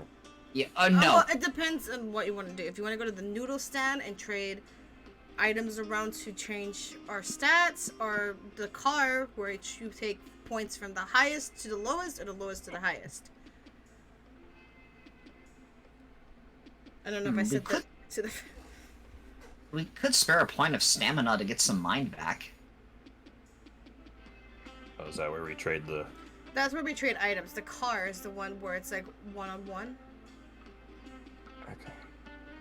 I just noticed there's a 69 in the corner. Nice. Unfortunately, my webcam's blocking it. Time to update my fanfic. I'm looking for that. Where? It's in the stats. Oh, Mine 699. Later that night. This is going well. Okay. Okay. Welcome to Noodle's Trash Buffet. Howdy! Still got all those pesky worldly possessions, huh? We're not trading me for some of the real crap I've got. Nothing matters anyway. Looks like a Gravity Falls hat. I think it is a Gravity Falls reference. Okay. Okay, So postcard is mind. Scott Snacks is stamina. Road trip is mind. Postcard is soul. Scott Snacks is stamina. Bank card is money. So Scott Snacks are what we should trade away. Yeah. So then, And then- macaroni art should be stamina. And then stonks is of course money. Money. What is the button to? What are the enlightenment bulb? That's gotta be mine. Yeah, mind. And then the other one. Inflatable boyfriend? Hold on. 1 second. Let me look up real quick what inflatable boyfriend is. Okay. Yeah, I'm not sure. It's insane is what it is. Let's see. Where's the inflatable boyfriend? Inflatable boyfriend. Where are you at? Ba, ba, ba, ba, ba, ba, ba. Hey, Chad. What you doing over there, buddy? You wanna come say hi to the stream? You want to come say hi to Juan? Leaf's being unfaithful to you. Inflatable boyfriend is hype. Hype. Okay. Do you Okay. want me to see what the enlightenment is? Enlightenment bulb. Yeah. do It you should want be me- mined. Yes, it is mine. Okay. Then that's what we should probably trade for just to keep it afloat. Yep, there we go. 2 and 2. Oh, are you sure you want that? Yeah. Could I choose a different item if I don't? No. Bye. Fuck you. Feel like that's actually what happened. The nonchalant fuck you is just too good. Yeah. Alright, I'm gonna talk about party etiquette. Ah, yes, parties. They seem so random and carefree, yet they're full of unwritten rules. There's too many to list in one go, but I'd say most of them basically boil down to applying some common sense. And they could really be important, especially if you happen to be a special guest. Huh? Special guests are party people and creatures of the night. No one knows how they got to the party. Maybe they're a friend of a friend of a friend, or someone who heard about the party from someone who's not even there. Sometimes a special guest could be a total stranger who just sort of joined you while they were getting to an after party. It's random people you choose to open your doors to, basically. If one night you find yourself being a special guest in someone's party, please behave. Some special guests end up being lifelong friends, some end up being one-night friendships, and some end up being a general nuisance. One time at an after-party, we had someone I've never seen before asking if he could lick my feet. He was polite about it at least, but still creepy. At some point, he threw his underwear off the balcony. To this day, I have no idea what the plan was there. Maybe a bold, now there's no going back in his nakedness? I don't know. Big yikes. The face. I know. Yeah, and it should be so easy. If a stranger invites you into their home for an after party, maybe don't be a dick. If you can do that, chances you're already following party etiquette. If you can do that, chances are you're already following party etiquette. Dang. Anytime. Anyway, don't you worry. You and me can go partying soon, and afterwards I can probably introduce you to an after-party culture, yeah? It's a date. Holly spends the rest listing some of her favorite party rules. Some are pretty obvious, and some are quite surprising. Surely, good you know them now. Surely, good you know them now, I guess. Alright, here we go. Slayers? Sure. Want to know about it. What's the whole deal? I mean, most I know is that you casually break into Spooky Academy to try to murder students. Yes. Why? Why though? We Slayers fight monsters. It's our thing. Also, Damien and Liam are dumb. Total murder material. But why do you fight monsters? Aren't you like half monster at least? Humph, you aren't wrong. There are legit reasons behind the Slayers' crusade, but I guess over the centuries, the whole thing ended up being oversimplified to just kill monsters. The truth is that our lineage has always been part of the most important war. We're the spear of the mortal kind. There are ancient entities that prey on our reality.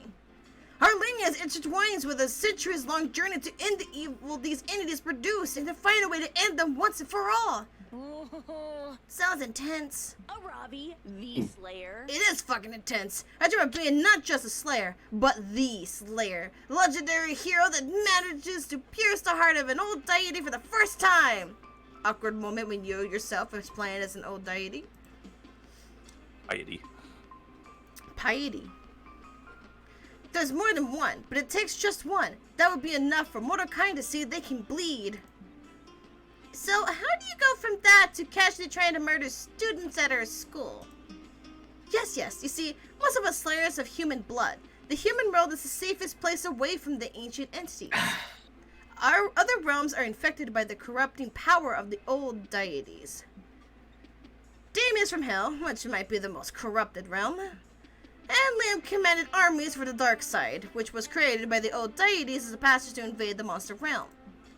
It took me some time, but I now know they're not pawns playing for the other side. Not anymore, at least. I may still murder them, just because they have such stupid faces. We'll see. Yikes. Yikes, Aravi. You wanted to know. What can I say? I'm a straight shooter. Quite literally. You keep talking about the Slayers for the rest of the night. There's a lot to them, and it feels good to get to know Aravi better. Aw. Inventory hoarder. You gotta be ready for adventures. Aravi keeps buying all sorts of magical artifacts with your money. Next week, every turn, you'll gain a magic, but you'll lose money. Well. Oh, Chap's up first this time. Great. Alright. Magic is in the lead, and we're gonna be picking up a lot of magic this turn. But we're gonna need to get ourselves some money here, though. Mm-hmm. Alright.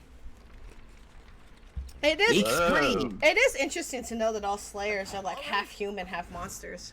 Yeah. Alright, so what do we got? That Shady property. We can, maybe we can make some Soul, money here. Soul, yeah. city property or charming village, We lose where we soul. can't make money. Yeah. I guess we're gonna go to the old creepy house. That's appropriate.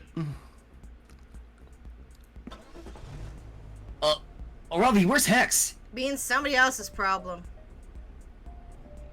Uh, I guess she's just taking a literal vacation from everybody. I guess. yeah. This place seems like exactly the sort of place you shouldn't visit. What can go wrong? Which, naturally, is exactly why you have to visit it. Jerry! And that's my reaction too. Horror movie logic for the win. The big question now is how you'd like to enter the premises. What's it gonna be?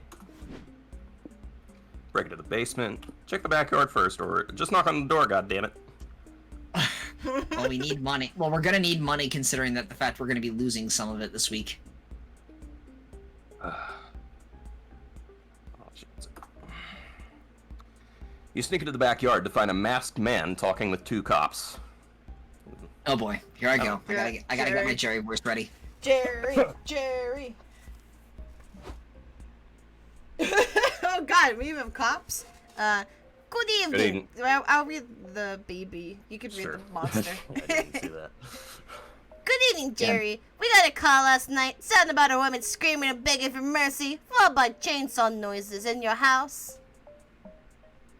Oh, that was just my wife and I having our special time. You know how it is. Chat. Alright. I hear that. Happy life, happy life. I like that. Now, I'm sure this is nothing, but we got another call an hour later saying you were digging a hole and rolling a person-shaped bundle into it. Oh, I was just gardening. Yeah, I always do my best planning at 2 a.m. Gardening does require digging holes. I think we can safely say this all checks out. Yep, this all seems complete in order. Sorry to take up so much of your time, Jerry. My partner and I were big going. Scream the cops as they suddenly plummet into the ground. Ow, silly us, falling into the sudden 6-foot hole. Thank goodness our fall was broken by this soft quartz. Wait a second. Jerry, buddy, can you explain why you have a corpse in a hole in your backyard? Oh, well, that's because, actually, I need a second to talk to my lawyers. Wait just a second. Psst, hey, you, trespassers. Congrats, you guys are my lawyers now. I'll pay you if you can get me out of being arrested. Wow, I'm a lawyer! My grandma's gonna be so proud! Don't worry, Jer. I've got a plan. We'll ask Chap to come up with a plan. That's a good plan. Pose as doctors to certify that the corpse isn't actually dead, or for your next trick, make the corpse disappear. Well, I think that bottom one will probably lose magic, and we need the magic. Yeah. That might be soul. Maybe. Yeah, I mean, we can lose a little bit of soul. Isn't it gonna be 3 because of the chaotic energy of the 2? Yeah. Yeah, we can always get it back. Yeah, we can get it back. Yeah, it still kind of feels like a damned if you do, damned if you don't. Yeah. Okay. You don't have much time to discuss your roles, but your friends are always happy to improvise. Whew! Finally out of the hole. Jeez, I can't believe my wings have gotten so...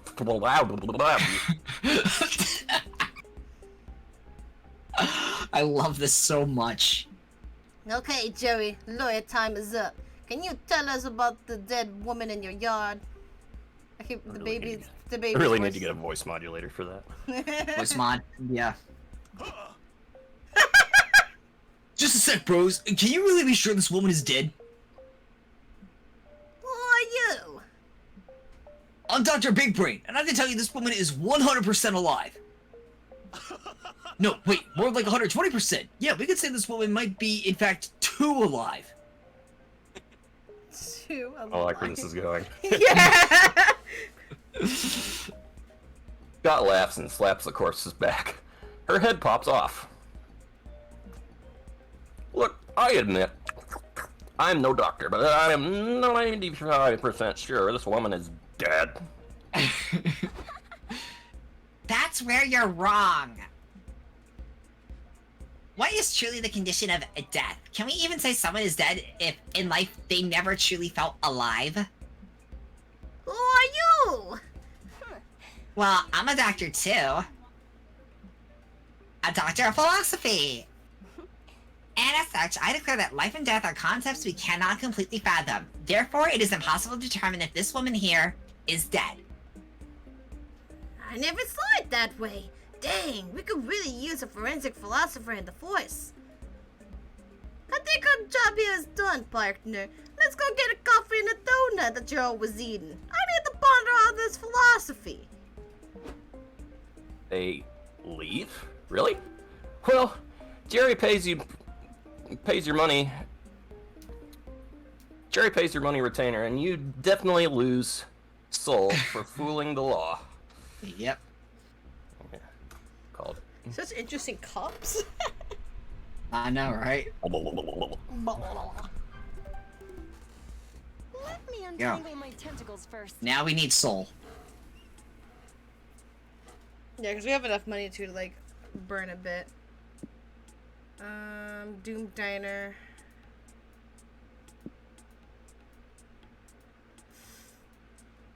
I don't have anything for soul, but, I mean, I can get us more money. I have 3 pairs of shoes down here. Is that gonna work?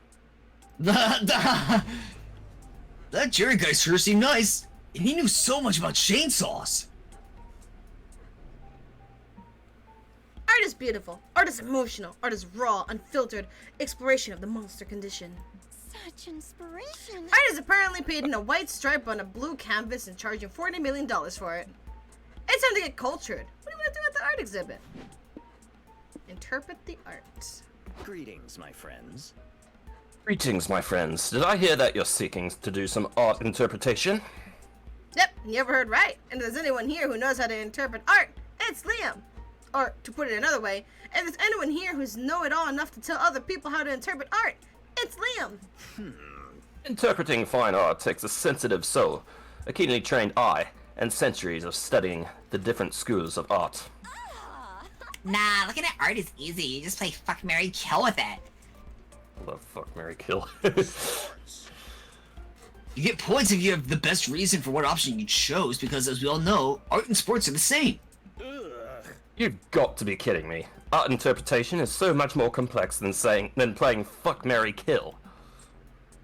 Oh yeah? Then why are so many famous art pieces about sex and murder?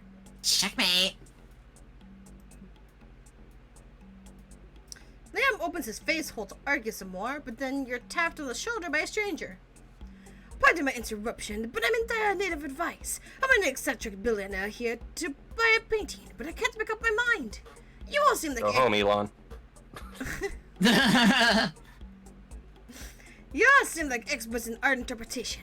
I was hoping you could help me decide. You've come to the right vampire, good sir.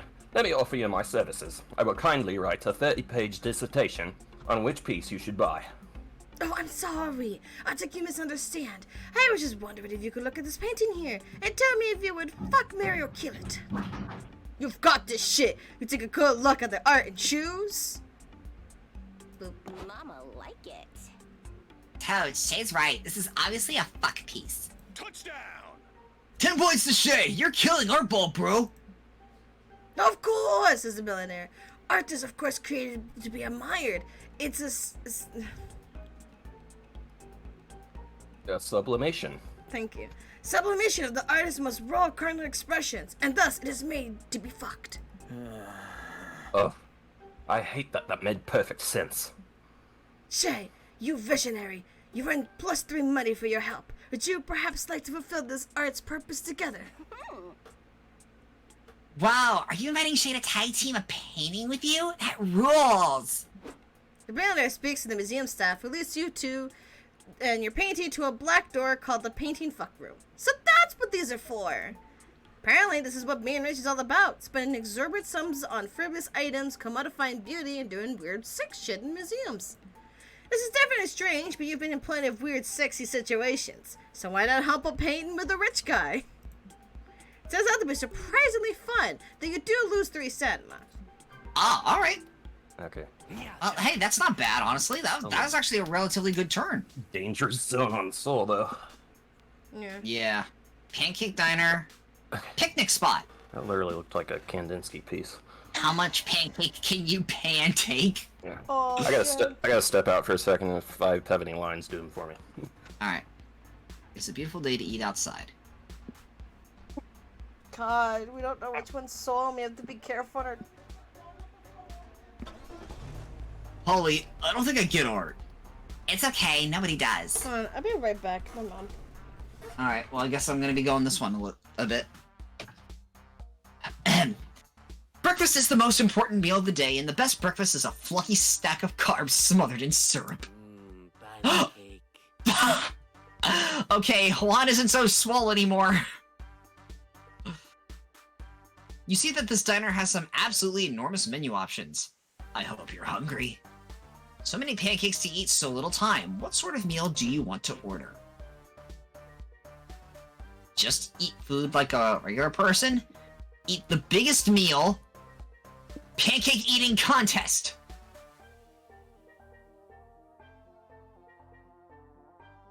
Oh boy. I probably should wait for the others to get back though. But Jesus Christ.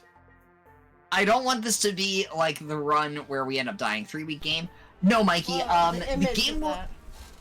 the game ends when one of your resources hits a magic number of 25.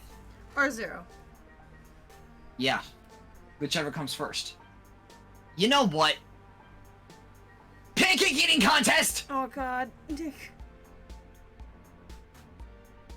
You enter the diner and are greeted by the hostess. Oh god. I'm not even surprised anymore. Welcome to Pancake Paradise. Are any of you entering our pancake eating championship today? Championship? No, I didn't do any warm-up drills or anything. I think I'll just cheerlead from the sidelines. Leaf and I might give it a shot. Maybe there's a cool prize. Psst. Need to mix some laxatives in the pancake batter to ensure our victory, boo? Tempting, but no thanks. If I'm going to eat a disgusting amount of carbs to win a competition, I'd rather do it on my own merit. First, you guys need to complete this readiness questionnaire to see if your body can handle the amount of pancake you're about to consume. Are you legally allowed to consume pancakes in this country? This one, yes. Let's hope she doesn't ask about Croatia. 2. Do you have any syrup allergies? Nope. The only thing I'm allergic to is not having a good time. 3. Have you taken any appetite-enhancing drugs? Entering the competition with the munchies is strictly forbidden. Nah, I'm clean. Today. Fuck! Guess I'm disqualified. Alright, Leaf, you're good to enter. Which weight class did you want to compete in? Pancake Boy Jolly Race, Born to Pancake. The Epic Pancake Tournament Arc, Pancake to the Death. Pancake Beyond, Consume the Concept of Pancake. I'm gonna go for the middle ground here. You go to a long table where the other competitors are waiting. Many of them have colored hair and weird outfits and general protagonist vibes.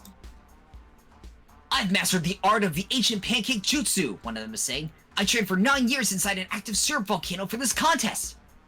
That's nothing, says another. My mother was the Pam Cake, winner of every pancake eating championship since 1964. I'm taking home the gold in her honor.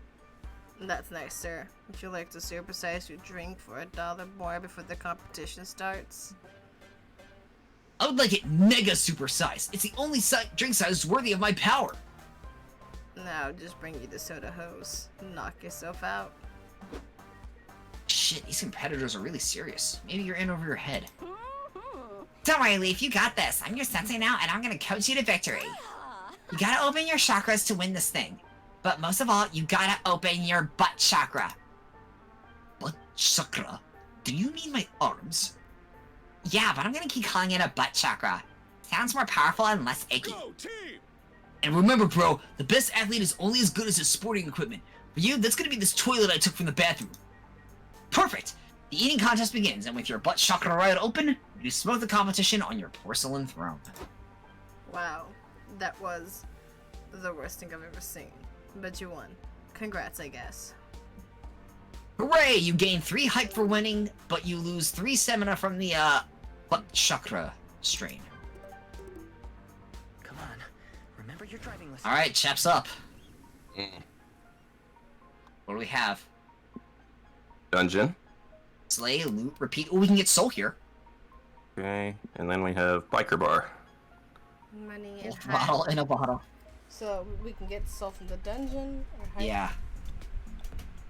I definitely think we should go for the soul route. It's just because our soul's 4. Soul's up. Yeah, soul's up here, you said? Yeah, it's Yeah. the yellow one.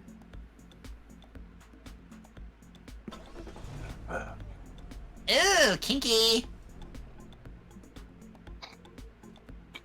Excuse me. Yep.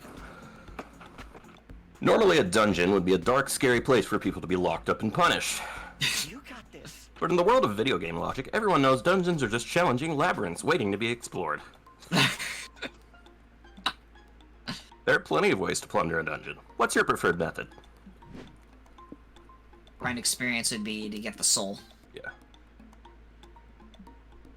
Time to get your RPG on. You suggest grinding this dungeon for experience points. Muscles! I love being on the grind. Let's do it. Mama like it. I love grinding too, so this should be fun. Mm-hmm. A different kind of grinding. Not the right kind of grinding, but it's still too late to explain. You're surrounded by slimes to kill. Time to grind for XP. You get to work slaying slimes. You You'd think this would be a difficult task, but these slimes are actually stupid easy to kill. They practically explode at your touch. In fact, you kill a couple just by staring at them really hard. What the fuck? I love the way Jeff said that. Aw. This feels so mean. I don't like killing slimes. Why are we even doing this to them? I think we're supposed to gain experience from this, which is important for something. If this is for experience, it's not a good experience. The slimes don't deserve to die. That face, though. Judgment. Just look at the little guys. They're beautiful. Ah! That's a matter of opinion. You're right, Scott. This is cruel. These slimes were just chilling in this dark, homey dungeon before we started slaughtering them. As you stand around contemplating your heinous actions, the slime in front of you throws itself onto your sword. Help! No! Stay with me, little slime bro. Let me heal you with the power of my hugs. Scott hugs the slime so hard it explodes. Ugh. The price of never skipping arm day. I don't get it. Why don't they even try to protect themselves?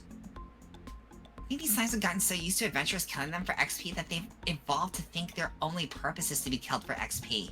Oh. That's terrible. Can we try to teach these slimes a new way of life so they won't exist to be slaughtered anymore? Sounds more fun than tediously spilling slime blood all afternoon. How do you improve the slime's lives? Alright, well, let's find out. Teach them... God. Teach them karate. They'll acquire confidence and self-esteem, value their existence. For getting XP points, and they'll be able to kick adventurers' asses. Or, if their main purpose is giving adventurers experience, help them open a high-end restaurant. It won't sell a meal, it'll offer an experience. Bottom one will probably take some money away, and we can probably afford some money. We can afford to lose some money here. Yes. We only lose like 1 money each turn anyways because of Aravi. Right. I'm sure we can make it back fast. The top one. Sounds like stamina that we'd lose. And we have 6 of that. If we do that, then by 3 we'll only Yeah. have 3 stamina left. Won't sell a meal, it'll offer an experience. Great plan. Great idea! I've seen enough TV shows about high-end experimental restaurants to run one myself. Easy peasy! You gather up the slimes and work on opening your restaurant. Polly helps out by drinking lots of wine and yelling at people. I said to cut these tomatoes to look like strawberries. You're not supposed to actually make them strawberries, you absolute fucking walnuts. Should just become... And what's this? I said to paint a surrealist rendition of the Mona Lisa out of pistachio paste on these crackers. This is impressionism. What do you think we're doing here? Making food? Huh. Yes, that's exactly what I thought we were doing. Scott, no. No, we're not making food. We're making an experience. That's what people are paying for. After much preparation, it's finally the opening day of your restaurant. Adventurers line up to loot the dungeon, but instead they find... Welcome to Le Donjon. I'm your waiter, Scott. I recommend the animated skeleton crisp for your first course. They're very yummy with our mulberry wine. Scott, 86 the mulberry wine. Someone, not me, drank it all. And if anyone says it was me, they're fired. Why you giving me that look, Mom? What the hell's going on here, the adventurers ask. We came here to slay the Elder Dragon boss, not have fine dining. Oh, speaking of that, we're running a special on the Elder Dragon Tartar entree. It comes with treasure hoard gold shavings on top. You fail to make a profit. In fact, you lose 3 money on ingredients. But that's business. Le Donjon's opening day is still a great success. We made RP Guide's top 10 dungeon restaurants of the year. I'm so proud of you, little slimes. Now it's time for us to go, but we'll leave you in good hands. There's one slime who has proven themselves worthy of wearing my head chef hat. It's, well, to be honest, these slimes kind of all look the same, so I don't know. I'll promote, this guy. Good luck! It's truly been an experience worth gaining. You earn 3 soul. There we go. We're 8 points away from endgame.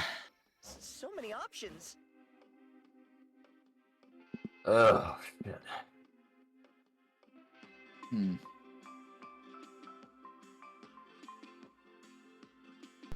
Mufasa, no! Mufasa! No! Uh-oh. Oh, it's- I got you. Hang on. Mufasa, i.e. Minxie. Baby! Hi, what brings you here? Cuddles. Yeah, that reminds me of how we, I'm stalling, I'm sorry. That reminds me of how, I haven't been over here yet. How did the last Jackbox game go? It went well. Time to Oh, update my fanfic. alright. It reminds me of, what happened, what I like to do sometimes when I throw the tennis ball for the dog. I just throw it and go like, Wilson! Alright. I'm gonna go to the car. Later that night, Might take a short 10-hour power nap. So soft. you know what? I'm gonna go Risky Traveler on this play. So soft. So I'll give us a point of magic, but I'll cost us a stamina.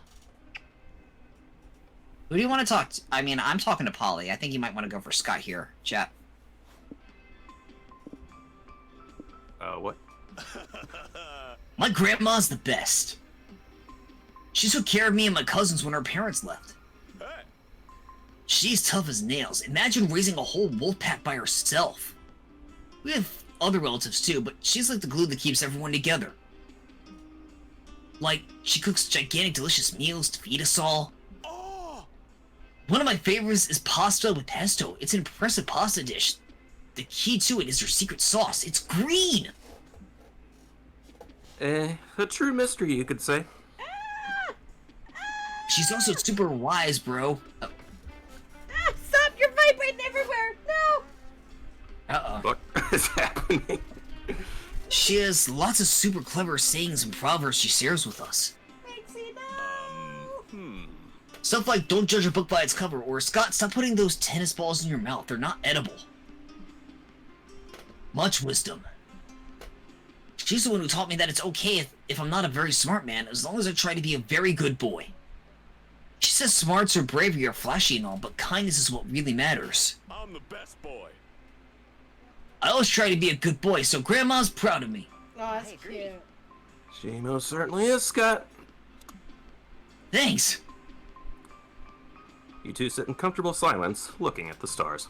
Let's choose wisely. Bite me, you nerd. Here we go. Oh, shit, okay. Deep convo.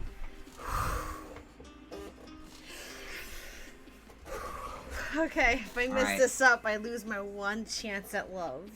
So, I'm gonna need a little bit of help. I need you guys to help me pay attention to the dialogue and pick which one matches exactly the topic she's talking about. Okay. Here we go. Ah, yeah! Recently I got the scroll for mounts.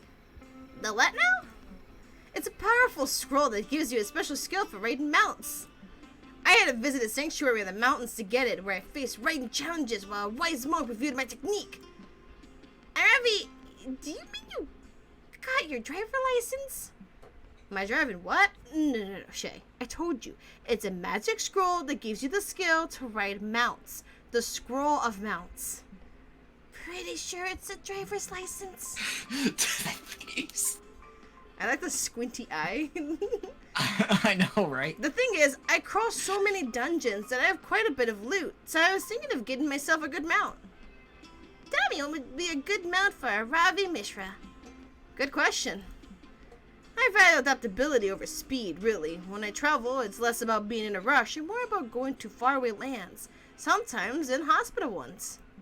Ooh, okay, so that's a good one. Yeah, I need a good, reliable mount that doesn't require a lot of maintenance. I adventure too much to spend time and gold on the mount. Ah, extra points if I could put a cup holder on it. That's always useful. I mean, alright.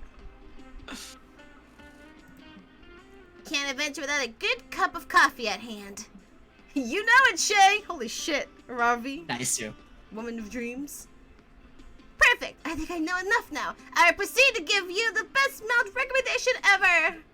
Whoa, that's bold of you. Let's raise the stakes. If your recommendation is bullshit, I will stab you in the leg and leave.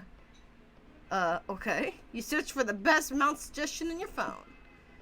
Let's see. Secretariat, a celebrity racehorse who remains the undefeated champion thanks to its strict keto diet and daily dose of scenic strolls into the beach. That one's a little too strict. Yeah. It's about the battle board. It's a season-starting mount and known for being mad thick. Okay. It's a regular-sized rabbit. It's a very cute mount with the cutest whiskers. But I feel like that one would probably not... Like, a tiny one probably wouldn't do well. I'm thinking maybe Bizball, the battle boar. She values adaptability over speed.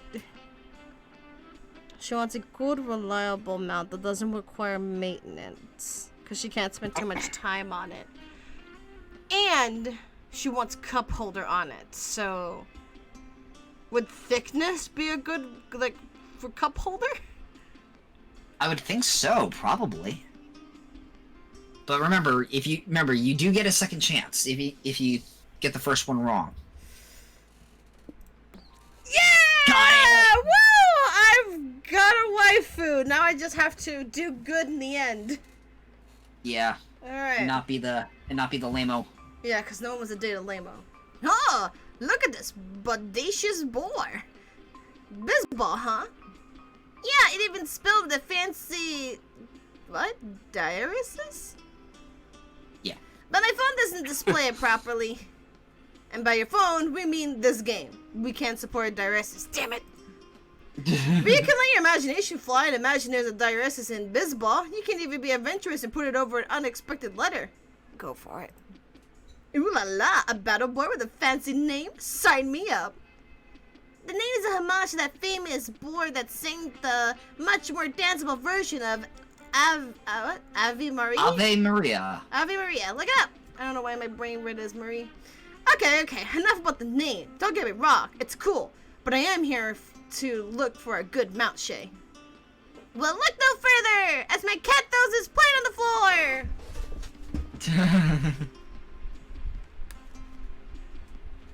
You little monkey, here you go. One scoop of the good shit. I heard that from all the way over here. I'm back. One scoop of the good shit. I like that my microphone picked that up. I'm glad it did. Baseball is sturdy, big, and durable. Its thick skin is perfect for resisting all sorts of terrains and temperatures. It can also survive attacks and other collisions. You're not wrong. Look at that big boar butt. You can surely put a cup holder there. Oh no. Oh my god. Man, that ass! That smack boar ass. This bad boy can carry so many cups. I can fight well mounted and drink my coffee. Now that's something. Shay, I think you nailed it here. Bisbal could very well become my mount. I'm in debt to you. You can pay me back by taking me for a ride in your battle boy. Okay, it's a date. A date? I just meant I'll take you on a ride on my battle board, okay? Make of it what you want. Okay. It's a date. You keep looking at pics of Bizball while Ravi daydreams about the cool trip she'll take once she gets it. Oh, it's a Ravi. Yeah! Hell yeah, boys! I'm in! Right out of Let's the gate. go. I'm in! Let's go. Okay, Magic is in the lead with 7 points to go. But we do need some stamina. Week 4! Fight! Alright, I'm in, bitch. That's just visually overwhelming. Alright. It really is. Well. Oh boy. Could Could get some Magic will get you somewhere. Yeah. Best thing about the road trip, nothing happens. Why do I keep getting stopped? Do I have this? Warning, you're about to activate a plot line? This is a tutorial. What? For a plotline to appear, you first need to hoard enough of a resource. And they only appear if you've been on the road trip for enough weeks.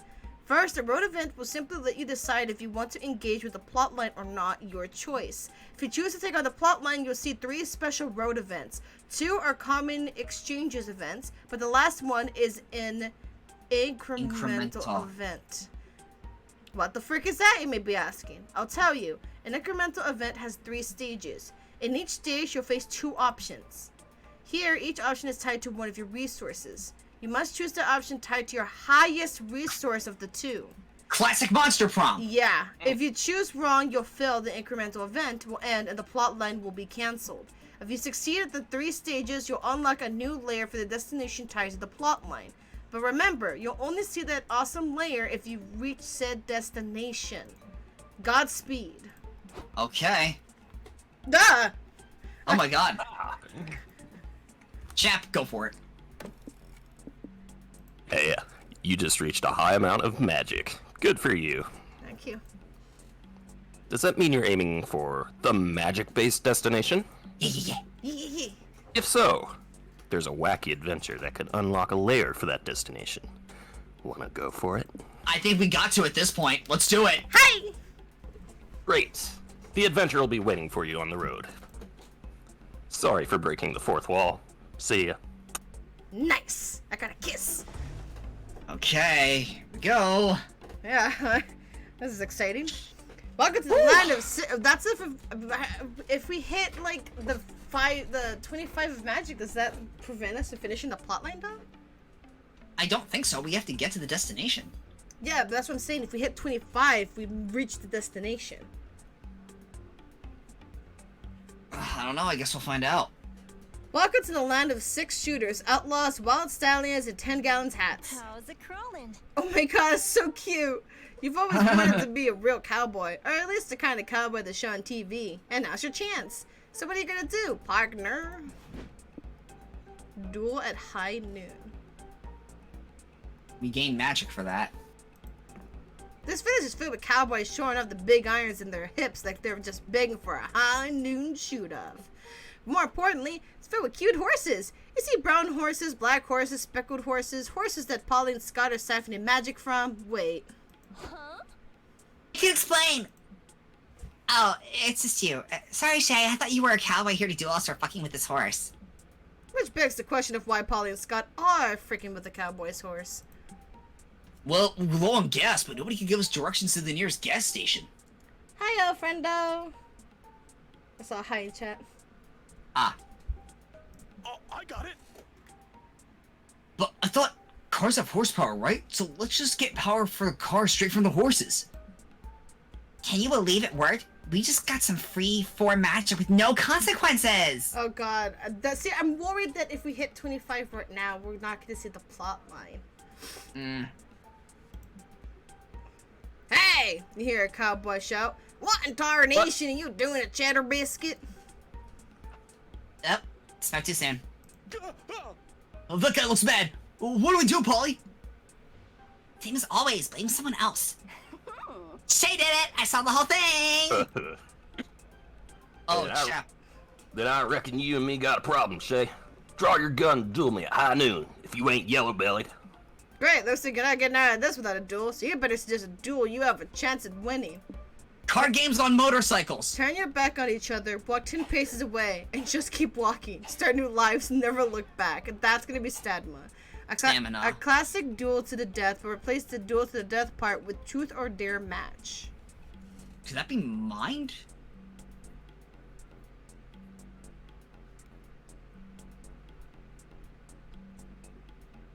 Yeah, that's a good question.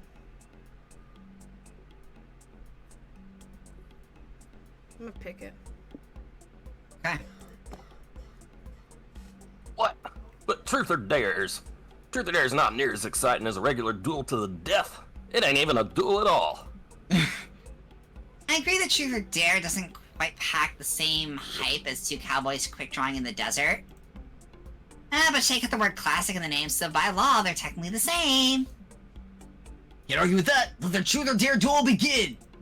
In round 1, the cowboy gets you to admit that you wet the bed until you were 13. Rough start. You retaliate by daring him to lick a... What is that? A mescaline? Mescaline. mescaline cactus. He then dares you to bare-knuckle box the purple fairies flying around his head? I thought that said masculine cactus for a minute. I thought there was going to be a dick joke. No.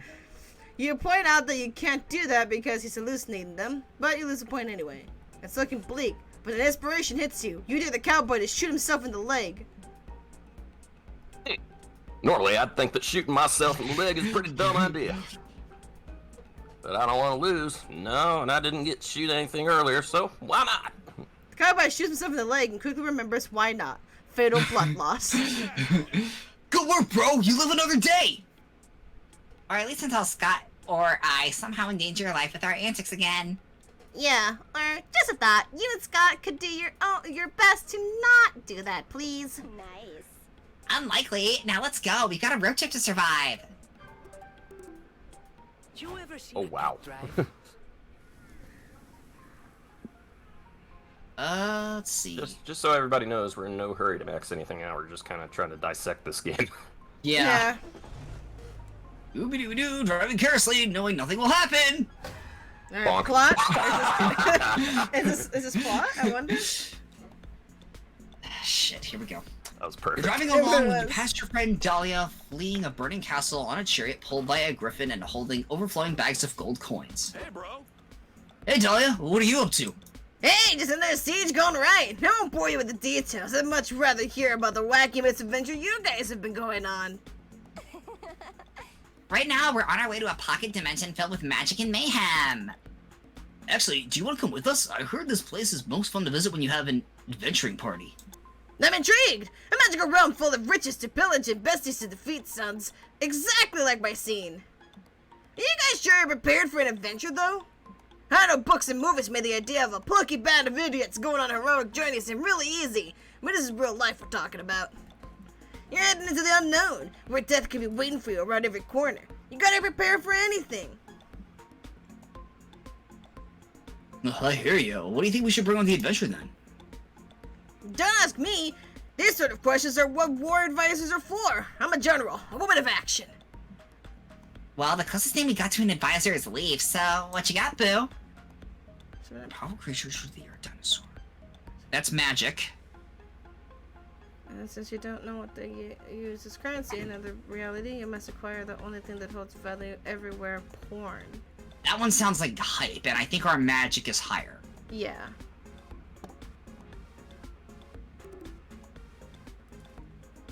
You exert 3 magic to cast a summoning spell, and from the magic cloud you created, out walks... The chicken! What the hell? Oh, I like her. She's cute and poofy, and she can give us eggs to feed us on our adventure. I guess. But is this puny bird really the secret ingredient to chicken nuggies?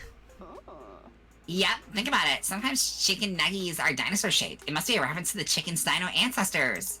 Interesting theory. Let's test it. The chicken lets out a terrified squawk and lays an egg. Look, our investment is already paying off. Let's eat. Hooray! You all work together to make a delicious omelet and eat as a group, gaining 3 stamina. I'll take that. Nice. I'll take that. That's a good trade. That's a good trade. Yeah, and you know we're on pretty good track for magic anyway too. Okay, I admit this feathery, endless food machine will be pretty helpful in our venture. I accept it as a member of our squad. In fact, could I maybe keep the chicken for now? It'd make a cute mascot for my chariot. Sure, just remember to give her back later and or save some nuggies for us. You leave Dahlia with her new friend and continue on your journey. Hopefully you'll meet up with them later in the classic in the adventuring realm. Alright. Behold, the world's biggest potato! So large, so starchy, so rustic. So ripe for the creation of the world's largest plate of french fries. There's plenty to do besides stare at this agricultural marvel. What do you do? Research the potato, feed from the potato, benefit from the potato. Let's try to benefit from the potato. You and your friends are admiring this agricultural giant when you announce your intent to benefit from the potato. Benefit? No idea what that means, but it has fit in it, so it must be a good thing, right? You betcha, Scott. It means we're gonna make some sweet profit off this potato.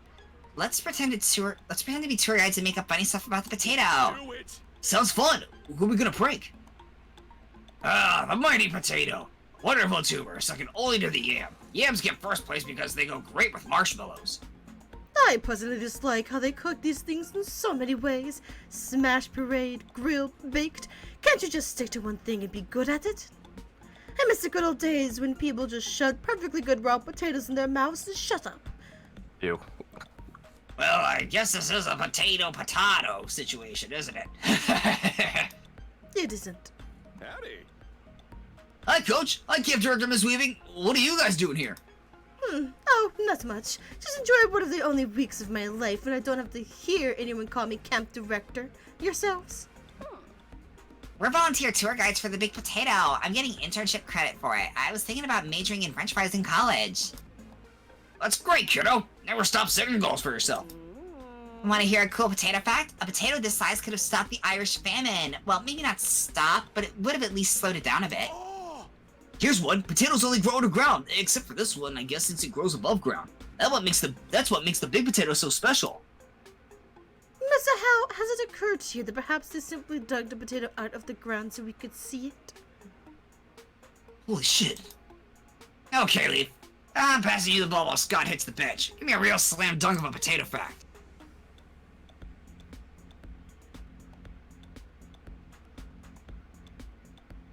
Little known fact, potatoes scare alligators. And now you can purchase this bag full of ketchup-flavored anti-alligator talismans. That's... Wow, I'm genuinely stunned by how idiotic that claim was. What, are you saying we're wrong? Do you see any alligators around right now? Of course not. It's because they're scared of the big potato. Checkmate. Fascinating. I never knew. Now you kids are reminding me every day that a mentor can also learn things from his mentees. You were the real coach today. I'll buy those ketchup-flavored alligator talismans from you. I'll always support your passions, and you never know when you'll face some hungry alligators. Okay. That's fine because Alright. you got Saddam in the plotline road trip. Yeah, That's good. Okay. but you lose 2 stamina for giving away your chips. Hey! Oh no, that's Oh, not Lord. good. Back in the danger zone. You also lose 4 soul for taking advantage of Coach. Or did you take advantage of him? A few days later. I can't believe we're being chased by hungry alligators at the world's lowest security alligator farm. What are the odds? Don't worry, Coach. I have a pistol in my purse. You want for help? I'll light the bastards up. No way am I leaving a soldier behind. I have those anti-alligator talismans with me. I told you they'd come in handy. Miss Weaving shoots at the alligators, and Coach throws potato chips everywhere. The gators retreat. Phew! Thank goodness we're safe. Indeed. We're so lucky I kept those anti-alligator talismans all this time. What? No, it was the gun that saved us. The gators retreated because I shot at them.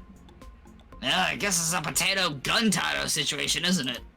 I swear to God, if you make that joke one more time, just cocks the gun. Alright, Okay. we need soul and we need a stat. Where don't I go? That's the question. Yeah. Monster Truck Deathmatch. Money, hype, Or- random. Or Factory. Soul! There it is. Holy, factories make stuff. Where do they make factories? That's a pretty good question, Scott. The factory. Factories are ruled by long hours, hard physical labor, and the crushing weight of capitalism on everyone's shoulders. Oh my god. Way to get real. Yeah. It's obviously the perfect place for you to have fun and cause a little chaos. There are rows upon rows of conveyor belts staffed by workers assembling something. How do you participate? C is the Product. mean of production. In the production. That's Yep. so. This one, you and your friends crash a union meeting. It seems all the factory workers have turned up to list some complaints to tell the factory boss. Let's tell the boss we don't work weekends anymore, says one worker. I've missed so many good TV show premieres. It's all football. Sports. Let's demand better snacks in the vending machines, says another. I'm sick of off-brand potato chips and candy bars. Well, we seem to have come full circle on the potato chips. Oh my god, you're right. Tell the boss man that we won't come back to work until my wife lets me get another cat, says a third. It's totally unfair that I can't have more cats. Oh, I got it. Oh, I've got one. Tell that mean boss you demand a raise of 2 doggy treats an hour. Tell the boss you're not working another minute until he gives you a 6-month vacation twice a year.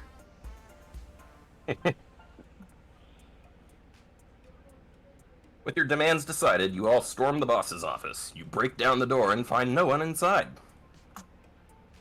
Whoa, where's the boss, they ask. Could it be that we never even had a boss? Does anyone remember even meeting him? Or did this factory just show up one day and we all assigned ourselves jobs and conditions because it seemed logical? If there's no boss, then I want to be the boss, shouts a worker. First rule is I make all the money and anyone who bitches about it gets fired. Man. Shit, now everyone's gonna want to be the boss, and whoever becomes the boss will just be hated by everyone else and kicked out. It's a never-ending cycle. That sucks, but you don't work here, so maybe you should just let them handle it. Just kidding. Can you imagine? Of course you're gonna propose your own solution. Who should be the new boss? Alright. Do or die at this point. Well, we're getting soul no matter Okay, what. yeah. Top one is magic. Top one will lose us magic. Because me and Shay played that choice before. Okay. We don't know what that one does, and I honestly can't guess what that one does. Boring cuteness. I mean, remember, like, even if we lose magic, we're still gonna get it back because of the plot line and a Ravi. So. Oh, yeah. Because a Ravi gives us magic. Yeah, so we can afford to lose some magic then. Okay, so number Yeah. one. Yeah, go for it. Alright. You need no bosses. Fuse the consciousness of all the factory workers into one being, proletariat, the working class. Great plan. Good idea. Karl Marx once said, workers of the world, unite. This is obviously what he meant by that. Yep, totally. You lose 4 magic performing a spell to connect all the workers' consciousnesses. Whoa, say all the workers in perfect unison. What? What happened? Where are all my individual thoughts and feelings? All gone. You won't miss them, will ya? They were probably already ground out of you by the mind-numbing assembly line work anyway.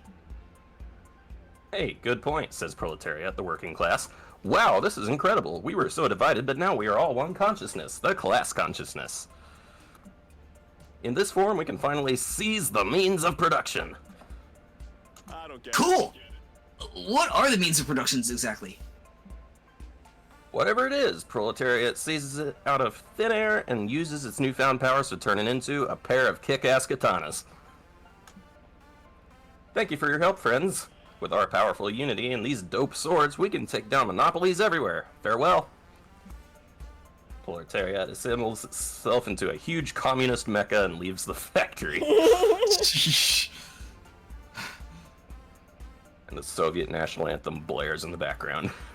Wow, I wish them the best, but I also feel like a class disparity is a bigger issue that can be solved with mecha battles between the proletariat and monopolies, you know? Hey, Well, I don't know. At least the katanas were cool. Yeah. Phillies were- win 6-10. The katanas were indeed so fucking cool. You gain 4 soul for solving all the problems in the class system. No further questions. Let me Alright. tangle my tentacles first. Planetarium inside this world, space station, the final frontier. Well, space or space? Yeah, I guess space. Are we there yet? I knew I should have fast traveled. Gonna need money at some point. Yeah. Yeah. Ah, stars! Monsterkind has been fascinated by them for as long as society has been alive. amazing. Scott! I sitting there staring at the night sky and realizing that space is massive and timeless, and you're just one speck in an uncaring universe. If that gives you... What is that word? Inui. Inui. Inuit? Is that really how that's pronounced? I've never seen that word before. Yeah, I've never seen that word before. Inuit! don't worry, there's plenty to do at the planetarium besides contemplate your own insignificance. For example, you could...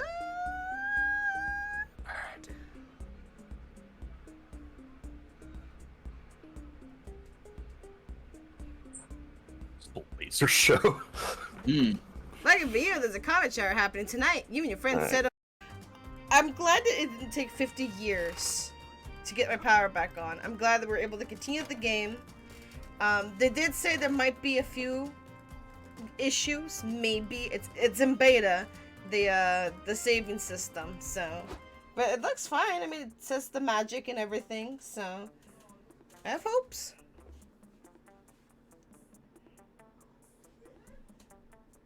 Alright, I'm a little concerned that it says week 1 in the top left corner, but it's waiting for other players to join, so...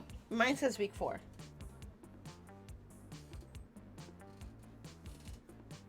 Not 1. Mine says 4, so... Alright. You must be on a different screen. I am. I'm wherever Leaf is. Just waiting. Wait, there we go. There we go. Okay, it's snapped back. Alright, and we pick things off with you, honey. Yeah, Space or space? Yeah, space or space, and I picked planetarium. Are we there yet? I knew I should have fast traveled. Same dialogue, at least. Yeah, so it's giving hints. That, I mean, it feels exactly where we left off, right before my power decided to go bleh. Yeah, this is great. This is great, actually. We don't have to like worry about losing shit. Yeah. I'm glad they're testing this. Okay, so I read all this stuff already in the stream. And then I did attend the comments, right? Yeah, that's what you were going for, yes. Okay. Power? No. Be good? Yes. Lucky for you, there's a comet shower happening tonight. You and your friends settle in at the planetarium to enjoy a special viewing. Awesome, bro! This is so cool! I love comet showers! The shooting stars are all so pretty. This takes me back to last summer. Scott, remember that meteor shower at the end of summer camp? I love the Monster Camp reference right there. Yeah, honestly. Oh yeah, you and I decided to take a break from being super invested in finding a date and watch the shower as friends. Oh yeah, I guess they're also making a reference as to why they weren't romantic interests. They didn't want to bother with dating. Yeah. Yeah, that was great. I'm glad we weren't one of those desperate motherfuckers losing sleep over finding our summer honey. God, that's us every game. Damn, Polly didn't have to scalp you like that. What are you guys gonna wish for when the stars start shooting? That's a good question. What do I want to wish for? Wishing for a flask I'd never emptied would be pretty sweet, or maybe I could wish for a talking octopus that gives me massages? I was gonna wish for world peace, but a massage octopus sounds much cooler. Oh, I can't decide now. I think world peace is much more important than a massage octopus. Werewolf, what do you want? That's true. Here comes the first shooting star! We only have one chance for a good wish. Hey, what should we wish for? Oh, jeez. Dang, you never know what to wish for. That's why you still have wishes left in your monkey paw. Maybe you can use your wish number 3 to wish for the clarity to know what to wish for. The monkey paw. When me and Apollo were playing, the monkey paw was also referenced a lot. I don't know where the monkey paw came from, but it must have come from the previous games. Forfeit the opportunity to sound cool and spend your wish on a selfless deed. Wish Scott hadn't put his hand in that marmalade jar that was full of wasps. Aww. So it sounds like we gain soul, but would we lose hype? Probably. I mean, we can afford to lose hype, though. Yeah, we can pick up our soul a bit. Okay. Hey! Hey, that's a good wish, and it was really nice of you to use your wish to make my life nicer, Shay. Scott, that reminds me, is your hand still stuck in that wasp-infested marmalade jar? It sure is. Man, I probably had my hand stuck in this thing for like hours now. Yeah, I this is why I made the wish. It's been 4 hours, Scott. We need that thing gone. Please. Damn, that's right. I remember we were gonna try to get it off, but then we got distracted by that cool-looking cloud and totally forgot about it. Is his hand dead? How does one forget wasps stinging you in marmalade? They're stoned. That was so cool, though. It looked like a duck riding a skateboard upside down. And his sand is still in the jar as we speak. But then if you squinted at it and stood on your head, it looked like more like a walrus taking a sponge bath. And then when the wasp stung my eyelids and made them swollen and puffy, the cloud looked like a Keytor playing snail. Yeah. Huh? Wasps? Oh, right, Scott, we almost forgot about that jar again. You're right. That cloud's so cool. It's still distracting us. Jesus Christ, remove the jar! Oh, but act now before your short attention spans run out again. ADHD much? You smash the marmalade jar with a hammer and the angry wasps fly away, but then there's glass in his hand. Well, I feel a lot better now. Thanks, Shay. Whoa, do you guys grasp what just happened? Shay wished on the shooting star for Scott to be freed, and their wish came true. Yeah, because I made it happen. Oh! You're right. Shay's like a star-wishing wizard. Lame. If their wish was bound to come true, though, it's a shame that they didn't wish for something cooler, like 3 matching aquatic bikes or something. Well, you're right. That would have been a really cool wish. Oh, well, I guess it's a missed opportunity. That's a shame. We lose 4 hype, but gain 4 soul for being a good friend of Scott. Alright, money and stamina are in the same Time to place. stop and get some rest. Let's Okey-dokey. choose wisely. I guess hear the final dialogue of our good friend Ravi before I can just start dicking around with other things. Ugh, I need my 14 hours of sleep. Is this going well? I'm okay. Alright, I am going to try to get that romantic connection with Polly. Chap, are you gonna forecast our route again, or are you gonna... I mean, I can. Yeah. Later that night. I'm not sure where to go. I sound groggy. It's been an hour and a half since we were last here, so... Yeah, I know. Business summit, roadside wig museum, or a graveyard. You gotta love when power outages happen.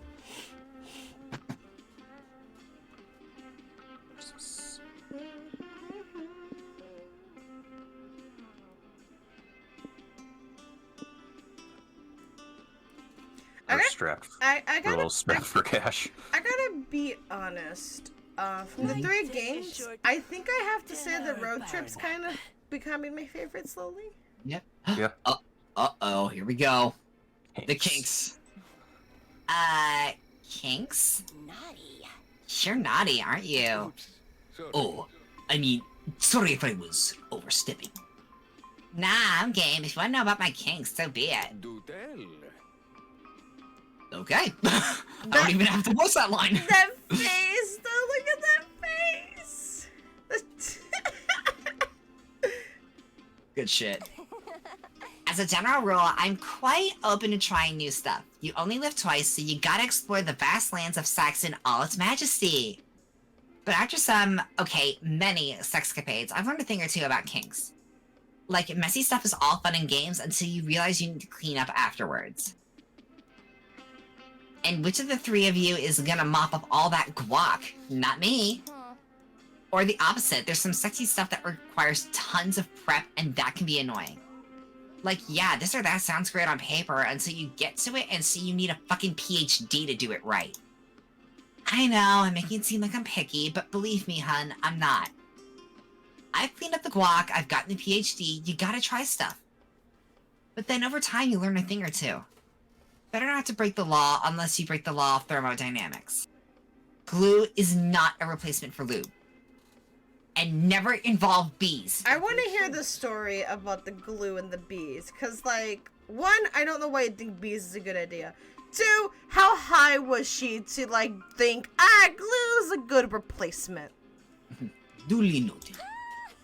But enough about me, let's talk about you. Or even better, let's talk about us.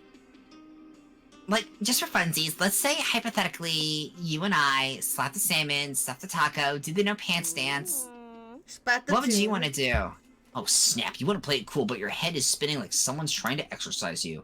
Think of something quick. Roleplay? Okay, that can work for me, but don't play it safe, boo. I want the specifics.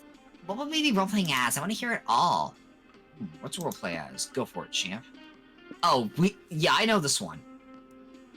It's this one. Kinky. Okay. Wow, I'm trying to read Like- it. You didn't read his line. You'll be a sexy general and I'll be a sexy general, and you will be an entire fortress I've taken under siege. This war won't be won with strength, but with endurance. Kinky.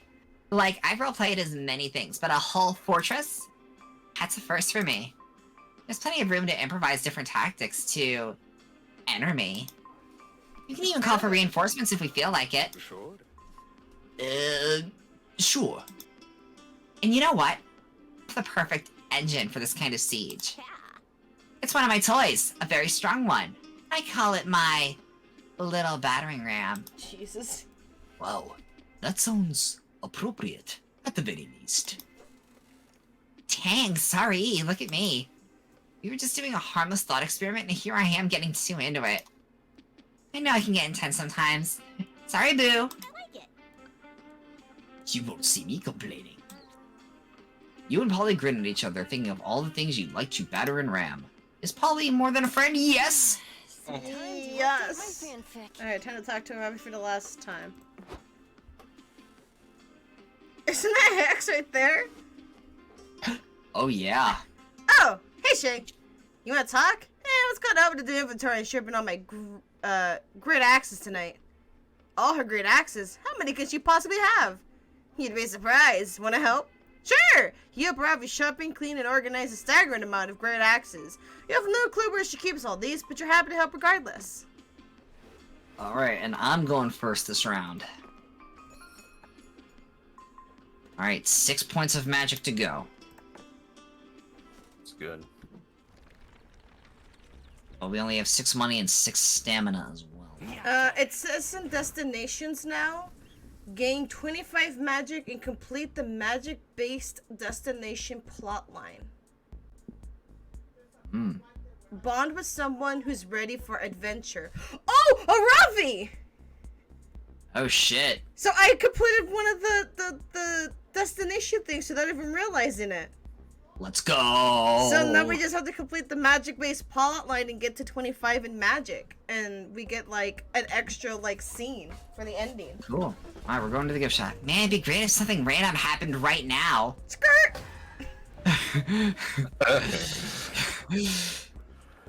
Uh-oh. Hey, you just reached a high amount of magic. Good for you. Does that mean you're aiming for the magic-based destination? Okay, I see. I understand. Okay, so we have to keep our magic high to do the plot Yeah. line. Gotcha. If so, there's a wacky adventure you could unlock. That could unlock a lair for that destination. Want to go for it? Yes. Great. The adventure will be waiting for you on the road. Sorry for breaking the fourth wall again. See ya. So, fun fact, because I completed a Ravi's line, we will not be losing money every turn, and we will not be gaining magic every turn since I finished her line, her deep conversation line. I see that, so now... Yeah. So now we just have to balance We have to earn it things. by honest means. Yep. What sort of gift shop even is this? Just a pop-up stand in the middle of the desert? What? Of course. Oh, noodles! And what are these products for sale? What are they for? What are they even made of? They look like rocks. Oh, well, this is definitely weird, but you might as well bring the shop to the next level. You and your friends get out of the car and enter whatever this place is. Welcome to my gift shop, durable customers. Feast your eyes on my shelves of products. Yeah, you've got a lot of cool rocks and stuff for sale here. What does it all do? Haha, why ask questions when you can just enjoy things in ignorant voice? Hey, good point. Noodles, you've got a really great business idea here. Have you ever considered bringing this little gift shop stand to the next level? Of course. Soon, my shop and I will ascend to the next evolutionary level, and then I will fight God. What? Cool, but how are you gonna profit from that? I guess I never considered that. Do you have any ideas? Oh yeah, my friends and I are total business masters. With a Z! Tell 'em, Scott. Can't talk now. I was spelling noodles, mystery rocks, and got one stuck up my nose. Inhale harder! Embed my creations into your brain! What are you, Noodle? Okay, Leaf, it's up to you. Tell Noodles all about how we're gonna turn this little roadside stand into the hottest shop in the middle of nowhere. Guerrilla marketing. Throw the products at unexpecting pedestrians. They will surely notice when it hits their faces, and you can sell them more rocks to fight back. Or plan a big complex media strategy to redefine rock beauty canons so you can legally name these precious stones and sell them at a higher price point. That one sounds like it's going to be soul stealing. Yeah. And we can afford to lose some soul. And also, because you finished the deep conversation with Polly, we won't have to worry about the extra losing of, like, points and stuff. It'll be back to normal. Next, week. Next week, okay. This week's a different story. Yeah. We lost mine from that. Ooh. Okay. You, Polly, and Scott put your heads together and lose 4 mind, drafting up your marketing strategy to turn this granite into green. That's really cynical. You're twisting the everyone is beautiful movement to convince others that my worthless stones are precious gems. Hey, come on. Your definition is really a narrow way of looking at what we're trying to do here. Sure, our marketing strategy seems like a mockery of redefining business beauty standards, and it kind of plays on the idea that external beauty is equivalent to one's value. But what we're really doing is giving a big old middle finger to the precious gems industry. They've been committing crimes against monstrosity for years. Gem companies create forced scarcity of their products and inflate the prices to convince you that diamonds are worth millions, but it's all a lie. So if they're going to use their slave labor and market manipulation to sell their shiny rocks, why don't we fight the corrupt gem market with these regular rocks? Nice. And we'll make lots of money at the same time. Everyone who matters wins. Wow, you gain 1 valuable insight from this conversation, which isn't a stat in this game, but maybe it'll come in handy someday. More to the point, your marketing campaign works, and Noodles is soon rolling in that sweet, precious stones money. He pays you 4 money for your help. Sure thing. Alright, so chap, we need mind and stamina. Or we can just get more money. I mean, That's, we're not bleeding money anymore, are we? No, we're Yeah, not. no. But this Gothic Manors are quite the randomness. It's all random. That's the stressful part, because we need to be careful of our mind, because we still got the Polly Scott effect.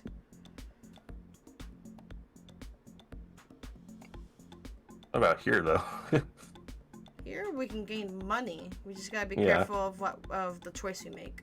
That's the problem, is that rando next to it. I mean, as long as you pick the money, that you know you're gaining money, we just gotta be careful what we lose. Yeah, that's my point. Yeah.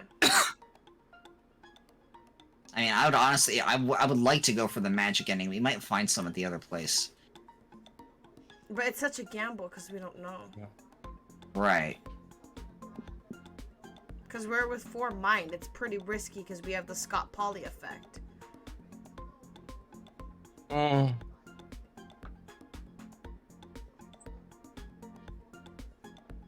can't decide.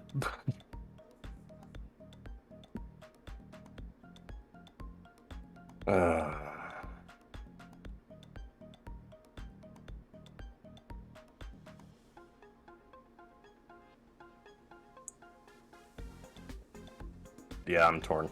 Uh-oh. I don't know. It's kind of my mind anyway, because I can't really do this for more than another hour. It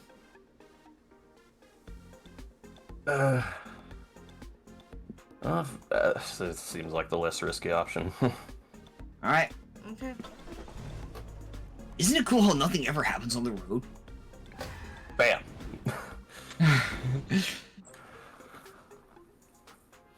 You're driving along when you pass your friend Dahlia, fleeing a burning castle on a chariot pulled by a griffin and holding overflowing bags of gold coins. Okay, what does anyone remember what the choice was that caused the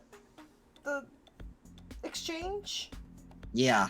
We used magic for this, right? Right. We lost magic. Do we remember what the other one was? We gained stamina. We gained stamina for summoning a chicken, but then we lost magic. Does anyone remember what the second choice was? No. Hi, Dahlia. What are you up to? Do we have to read this again? We already went through it. Oh, yeah. This is the magic. Yeah, we can skip through all this, chat. Yeah, it's the magic plot line.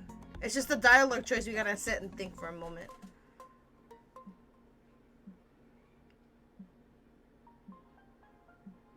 Okay. Okay. Since you don't know what they use as currency in this other reality, you must acquire the only thing that holds value everywhere: porn. What would porn do? Would that take stamina? Maybe. It's not a powerful creature. That's the true heir of the dinosaurs.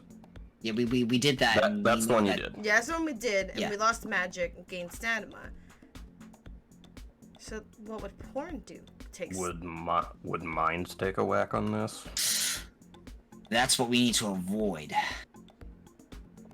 But I don't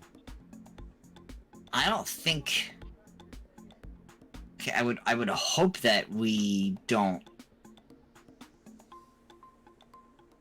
I mean, I'm down to try it. I am too. I don't think porn takes mind. I don't think it will take mind away. It might take soul. Maybe soul or stamina. Alright. Let's go for it, chat. Mama like it. Fuck yeah, I'm in. Mama loves porn. Mm-hmm. But isn't porn notorious for spreading misinformation and giving consumers unhealthy expectations about natural intercourse? Well, That's sex ed. Whoa. Deep. Whoa, Scott, that was deep. Hey, Thanks, Liam said those words to me once. I don't know what they all mean, but I knew it was a good point. but porn can't be that bad, can it? If it's so bad, why does it make me feel so good? Like anything else, porn is fine as long as you can consume it responsibly and critically. True. Besides, it can be informative. Not about realistic sex, but it has lots of info about nice butts. Just look at this porn star's butt. It's very educational. Wow, such turgid buttocks! This is indeed a high quality butt. You and your friends. Gained hype. Okay. Okay. Keep going, chat. Uh-oh. Oh shit. We lost Chap, didn't we?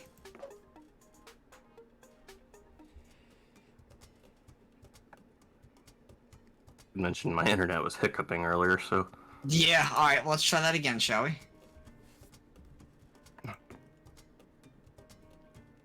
Alright. brain dead right now. Continue where we left off. Assign my character. Code ID to join is 1034. That's a big 1034, good buddy. Alright. Assign yourself to Oz. There we go. I can do this. Alright, well, our stats are as they were. Yeah. So, Chad, you were going for the business summit. Mm-hmm. So, go ahead and... Isn't it cool how nothing ever happens on the road? Yeah, so this is the exact same. You know what? You know what's a cool tactic? Accidentally disconnect yourself if you lose mind. As quick as possible. Then we save the day. It's okay. It's auto saved. Alright, see ya. So, bottom option was what we went with. Yeah, so we have mama with porn. It's hey. where we left off where the hype is at. Yeah. You and your friends gained 3 hype drooling over such magnificent ass. That was a really fast turnaround. Okay, and... You know, it occurs to me that people in this pocket dimension might not find these forms sexually appealing. And if that highly likely scenario happens, we should just keep the porn. Like, all of it. Hard agree. This is why you're a great General, Dahlia. You always make the right decisions. Oh, thank You God. spend 3 money on more dirty magazines to trade in the pocket dimension. Hopefully nobody will mind if they're slightly used. Wink. Alright, well... Thank God. This is a hotshot business summit where capitalism's finest gather to figure out how to get even richer. Stonks. Stonks. You feel a bit out of place in this crowd, but like any business mogul will teach you, you just gotta fake it till you make it. So, what do you want to do? Attend a Doing conference. some networking? Okay.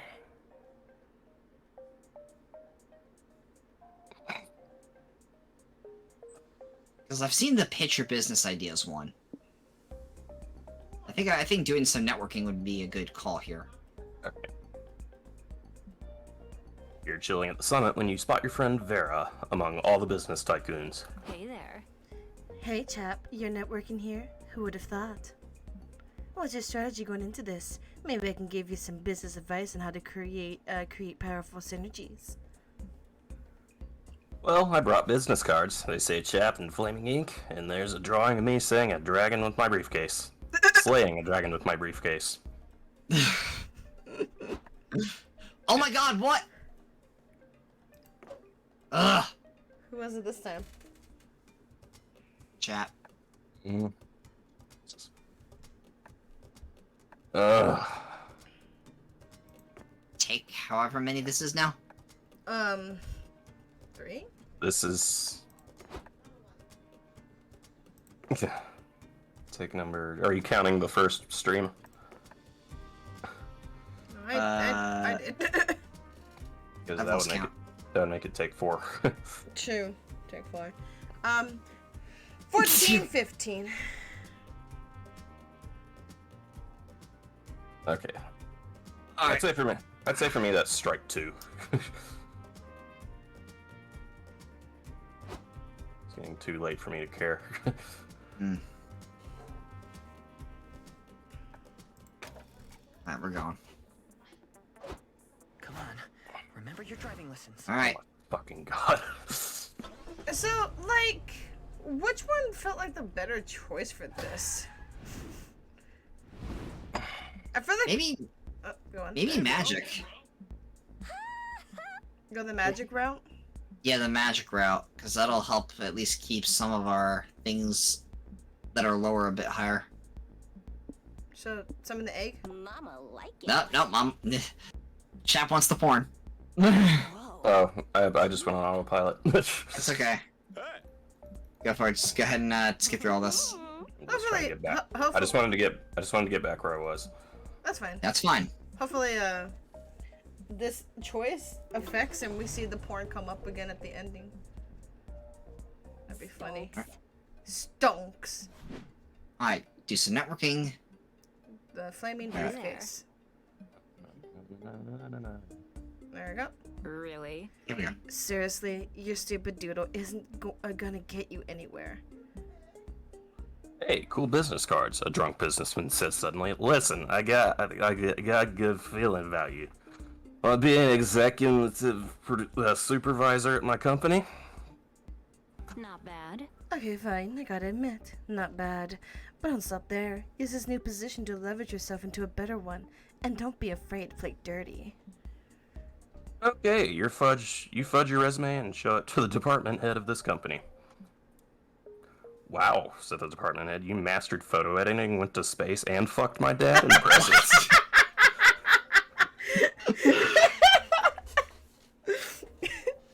Suddenly it became a Call of Duty menu.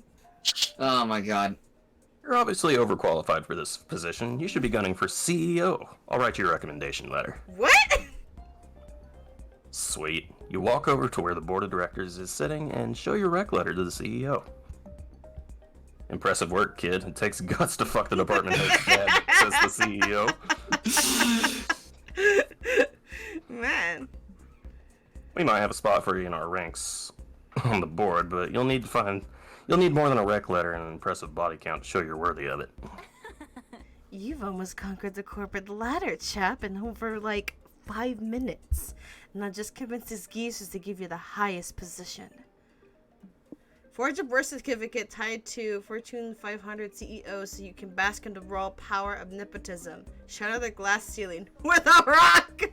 I like the idea of just going in with a birth certificate.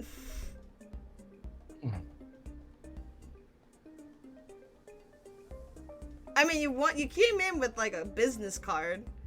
Yeah.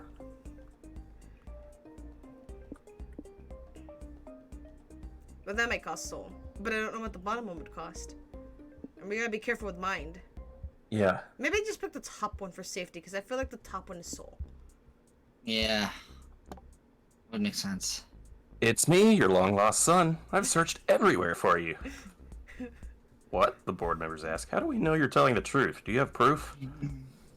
You show them your birth certificate. They look at it for a moment before saying, well, this is obviously fake. But forgiving an illegal document in order to make a profit is something any one of us would definitely do. Forging is what I meant. Yeah.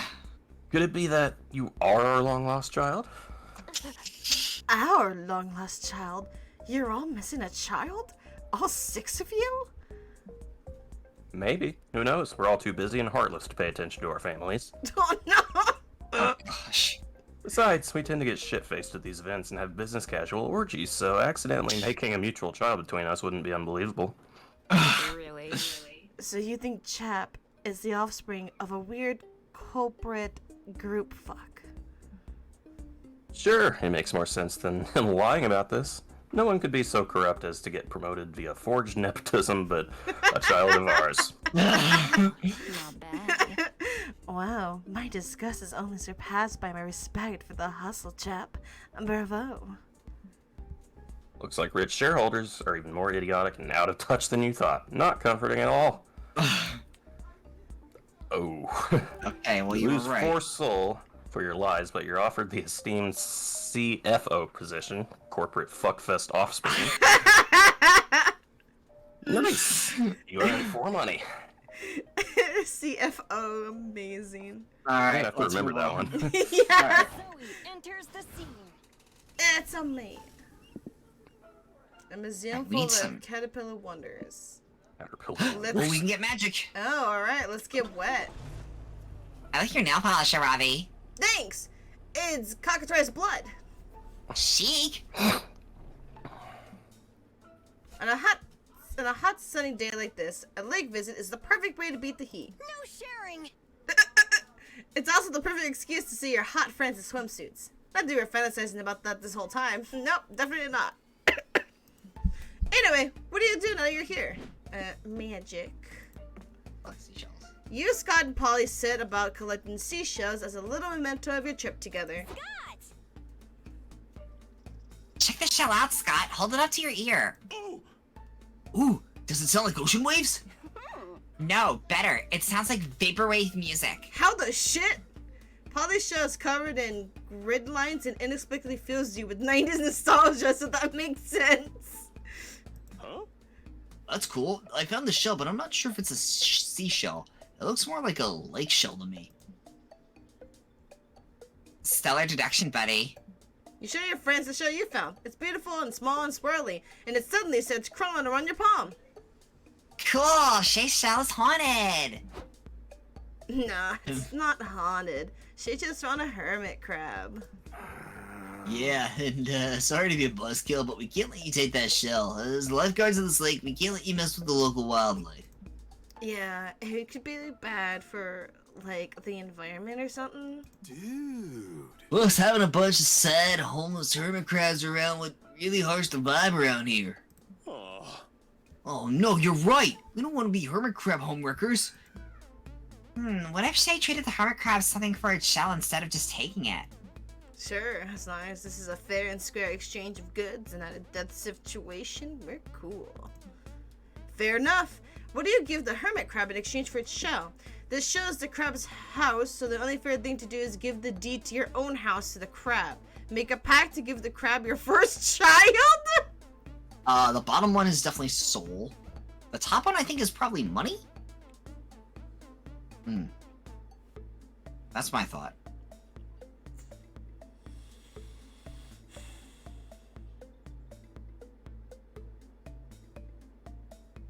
I'm just nervous because of how our mind is. Yeah. I can't confidently pick shit.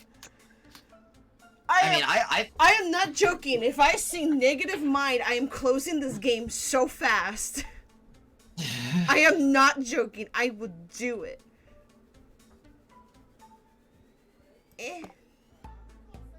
Cool, that makes sense. I appreciate you guys rehoming his hermit crab so we didn't have to. But wait, Wanda, what if Shay's actions will, like, have consequences? I like the fact that this game now has consequences for our actions. Like, we see, like, a flash of, like, what happened because of the choice we made. Like the alligator with chips. I really appreciate that. Instead of you just wondering what if, it shows you. What do you mean? Well, what is hermit crab becoming a homeowner makes all the other hermit crabs jealous. So then the hermit crabs start trading their shells to other gullible young adults with property to spare. And then we crash the housing market because all the best properties are being bought and sold for hermit crab shells. Then all the houses have been bought by crabs, so monsters start having to live in the hermit crab shells, and even that housing market inflates. Mind blown. Before you know it, it won't be weird to see poor families with 8 people sleeping in one undersized shell on the beach. Damn, that's a good point. And if the hermit crab takes our house, what's next? Our jobs? Oh, a hermit crab would be such a better lifeguard than me. I can't compete. They took our jobs. I feel like all that happening is pretty unlikely. Yeah, smoke this and see you still feel that way in a few minutes. 20 minutes later. Holy shit! Holy shit, we're gonna crash the housing market! Told ya. You're so skeptical, but you for sure lost a 4 money treating the entire house to a hermit crab. At least you gained 4 magic from the gorgeous shell. Your turn. Okay. Please let there be mind somewhere. Where's the mind at? Where did the mind go? Now with 30% more CGI. Let's go to the movie set. Really gave this road trip the magic touch. Everyone at some point wonders what it's like to be a movie star. And action. You still don't know what that's like. You're just a humble road tripper trespassing on a movie set. But this might be the closest you'll ever get to Hollywood, so make the most of it now. What do? Get an autograph, pillage the set buffet, become extras. Let's try that. Oh, careful. You know how much stuff you could lose depending on the rate you pick. Yeah. You all go to audition to be extras. Scott is super hyped to audition in a street costume. Whatever makes him happy, I suppose. You're called into a room with a casting agent and, a lizard man in a cardboard mask? Oh my god, it's the camp counselor. And that's, oh my god, it's a Milo shirt! How do you do, fellow kids? I'm the junior director of Hiding in Plain Sight. It's important that all extras be able to camouflage with the crowd. Hey, Counselor Fludge! You brought your costume from home, too? Awesome! How did you know it was me? I mean, good job, kids! You passed the test! The most important role of the extra is to blend in, and if you can do that, you're already an expert! Ignore him, sighs the casting agent. Security's tried to throw him out 6 times, but he's got too many disguises and keeps pretending to be set pieces. Anyway, why are you auditioning as a tree? You know this movie is set on Saturn, right? There are no trees, and even if there were, we could just CGI them in. Yeah, but I play a really good tree. Watch me act like I'm turning sunlight into food. Oh, wink. Guys, I think I'm killing it! Not happening. I'll even quote the script. Man, I miss Earth and trees. Or I would if trees hadn't gone extinct 100 years ago, ushering an era of no trees. 0 trees, okay? Just then, the director walks in and gasps. Who's this beautiful tree man? You are my new muse. We'll rewrite the entire script around this new pro-treeganist. Casting director's forehead hits the table. This is going well. Now it's time for you to audition. What part are you going for? You're not auditioning to be an extra. You're auditioning to be extra all day. This is Scott's time, and you're okay in his shadow. Be the shrub to his tree. Everyone's the protagonist of their own story. Therefore, I'm gonna go for the light option here. Nice! I'm doing that too. Now, I'm already extra as hell. I may as well make a career out of it. But being extra isn't a job, the casting agent says. No one is going to pay you to be an extra on set. Who cares about getting paid? We're extra all day, every day, 365 days a year because it's our passion, baby. Let there be confetti! You and Polly fire a confetti cannon, and that settles it. You all head to set to film the big romance scene between the leading astronaut and his alien lover. Okay, everyone, let's get this in one take, the director says. Lights, camera, action! No way, Boo.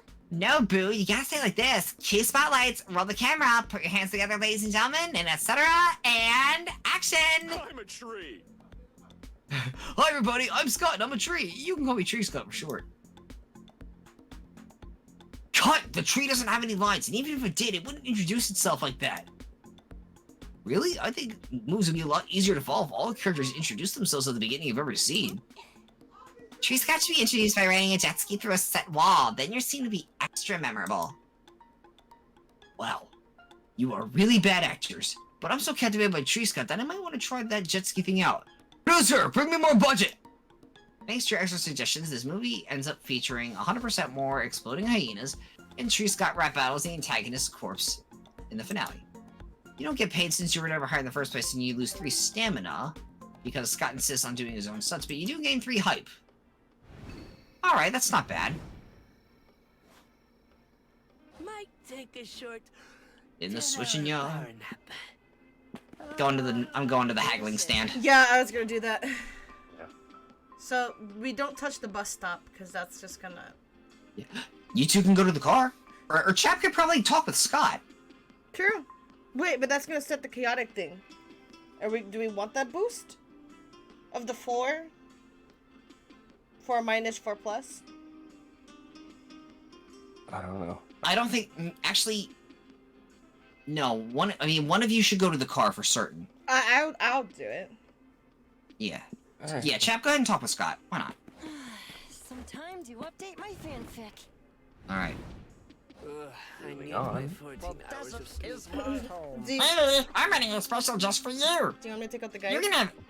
Yep. You're gonna have everything on these shows if you just treat me that pesky liver of yours.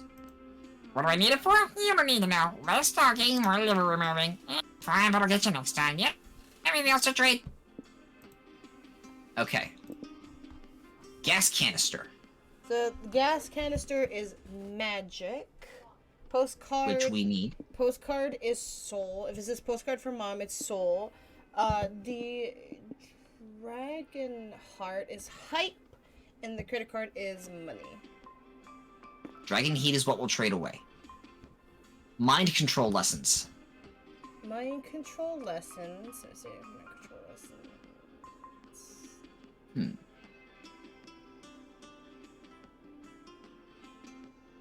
What do we want to? What do we trade it for? I decided to. I'm trading away hype. Yeah, but what stat you want to increase? I'm trying to go for magic. So you want to replace hype with magic? You're gonna risk it with stamina. Well, if we hit the Me- 25, we should Yeah. make it to the ending. So you would want mind control lessons for magic. That's what I was. This is all an illusion. There we go. We got Alright. it. Jeez, you actually took that? I just sent that out to make all my other products look better in comparison. But hey, not my fault you're a sucker. No refunds. What's our strategy here? We can be a cautious planner now, just to. Yeah. Where to go? And Chap, go ahead and talk with Scott.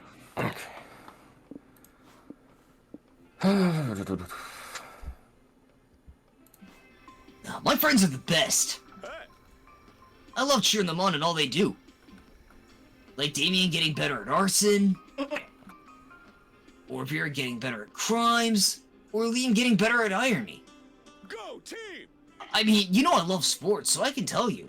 Cheerleaders are one of the best things about them. Think about it. There are people out there who do everything they can just to make sure your morale is high. Good idea. That is pretty cool when you think of it that way. Yes, and it brings me so much happiness that a while ago I started wondering, why aren't there cheerleaders for everything else? Oh, I got it. So I decided to become the cheerleader of everything else for my friends. If they can feel a similar joy to the one I feel during a sports game, that's the best, bro. That's very kind of you, Scott. Huh. Yeah, but sometimes I realize I'm cheering for things that aren't super nice, like the stuff I just mentioned, arson, crimes, irony. So I decided to try to cheer for my friends when they're doing stuff that's nicer. Awesome, bro! I cheer for Vera to win at eating salads, and for Damien with his makeup stuff, and for Liam for becoming better at Liam stuff. We still haven't gotten that ending, have we? Where Damien comes out that he does makeup stuff. Yeah. I hope that maybe that way they focus on doing nicer things instead of the not so nice ones. Maybe. Maybe. My grandma says that sometimes we focus so much on being the best that we forget to be better. love that my friends are happy because they're becoming the best, but I'd love it even more if they felt happy about becoming better. Does that make sense? Makes sense. It makes a lot of sense, yes. Yeah, I think so. Hey, My friends may not know it, but secretly I'm always cheering for them to be better. Aw. You sit for a while looking at the stars. Who'd have known Scott was so insightful? Wait, there's something else. Bond with Destination a fulfilled. Ravi. So we didn't finish the quest line for magic. But because Okay. I bonded with a Ravi, we are getting a different magic ending because I'm with a Ravi. Alright, chap, take us further. Okay. It's a shame I didn't finish the magic plot, but next time, right? Yeah. Ooh. That looks like a Kirby level.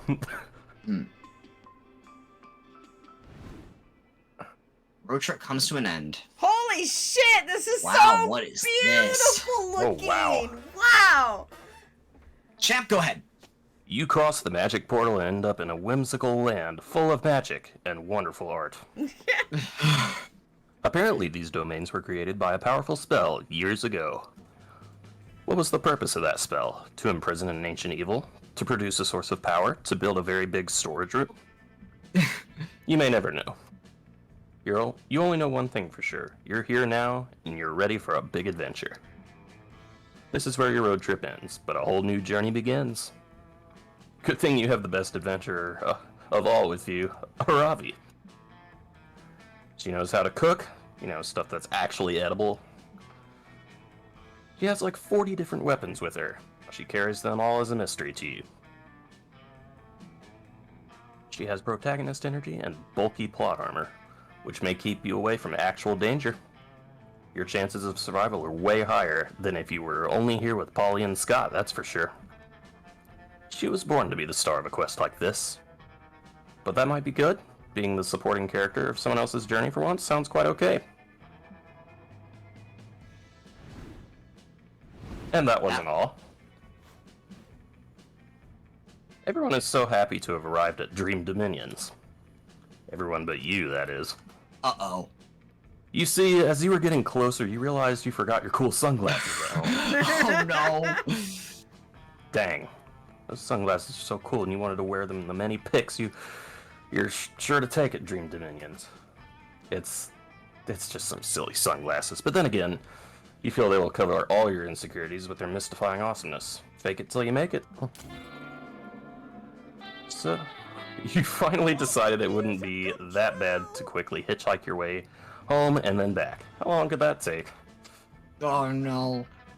Took way longer than it was worth. Yikes. So chap, unfortunately, was the loser of the group. Got voted off the island. To get some cool sunglasses, though. Yeah. Dream Dominions can wait, really. I mean, you're having quite the conversation with Polly. Whoa, Jesus Christ! Oh, Mhm. hey.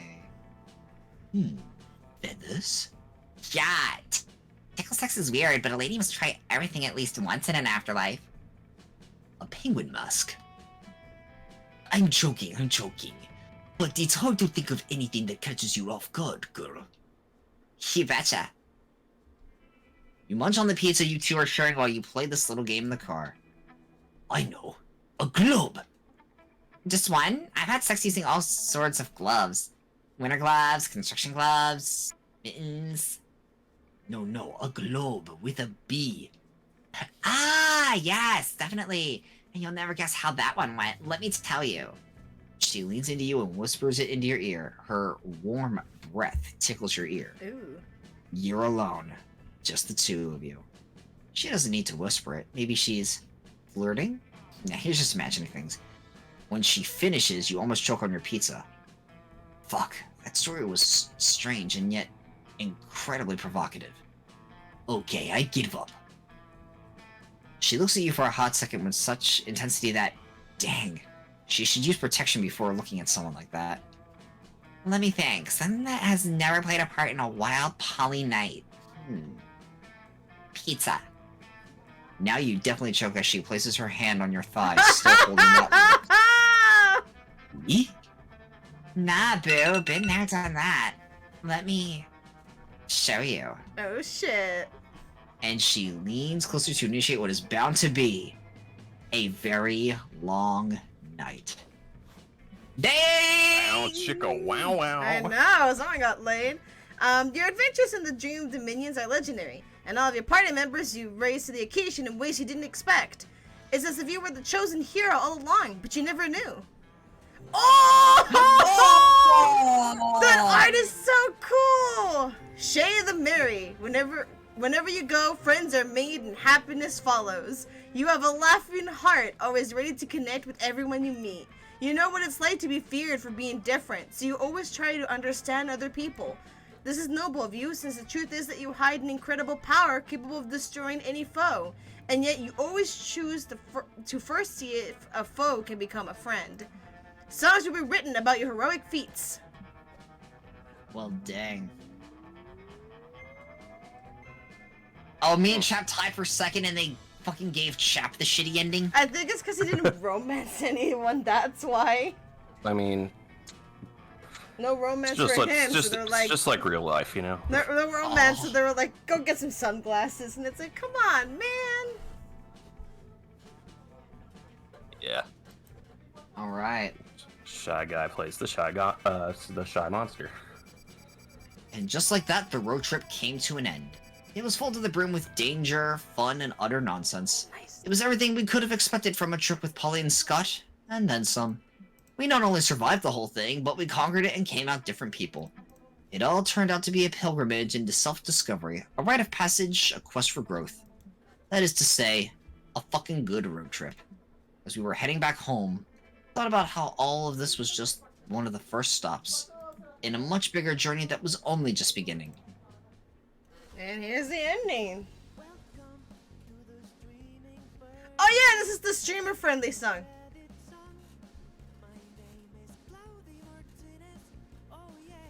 There we go. But just look at this. I know, right? I love my guy's No. outro. Yeah. But man alive, we actually got through it, despite the internet hiccups. Ah, Lee.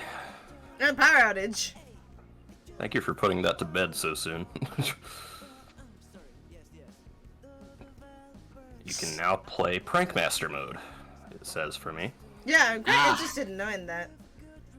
Yeah, that one's gonna be like the hardest difficulty. I should also write a review. I've never written a review for games, but sometimes I'm tempted to write a review for Monster Prom.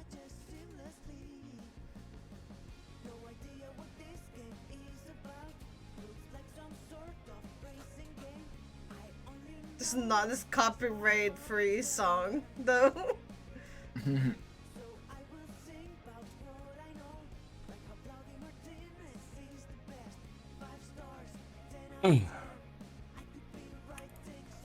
There's your vocal volcano. There you go. I'm just vibing out to this uncredited song, don't mind me.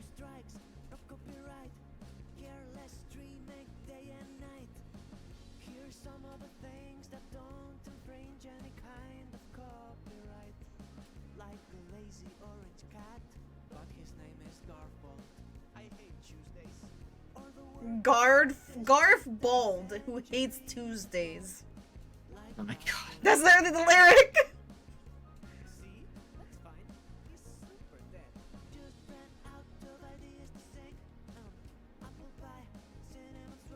Production, baby. Aw.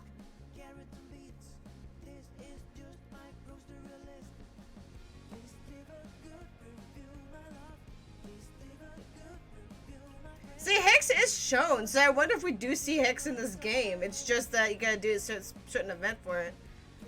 Yeah.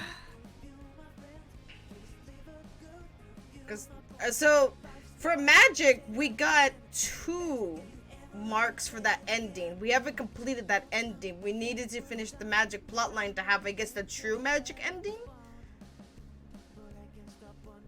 Right, I don't know how to get that. We're gonna have to kind of play around with the game a bit to figure how to do that. Yes. but I love it, and I can't wait for like the future updates where they add more locations, more events and stuff. Yeah.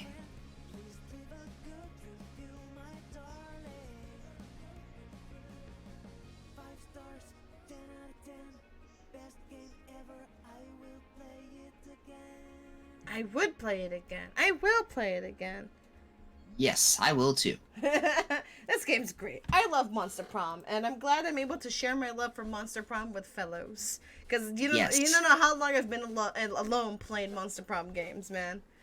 Yep, and then Shay spread it to the rest of us. Destinations now have more to offer now. Go check the destinations guide. Where is that? It's the thingy that shows us the endings that we have to get like a certain magic. It's in the game. You have to be in the game for that.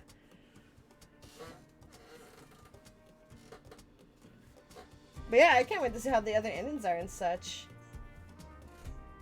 And Alright. and like Polly and Scott have two different deep endings. So we got one. So I wonder what the other one is. I guess we'll find out next time. But until next time, keep on running. Oh wait, wrong channel. Yeah. Bro. Boo! I want my money back.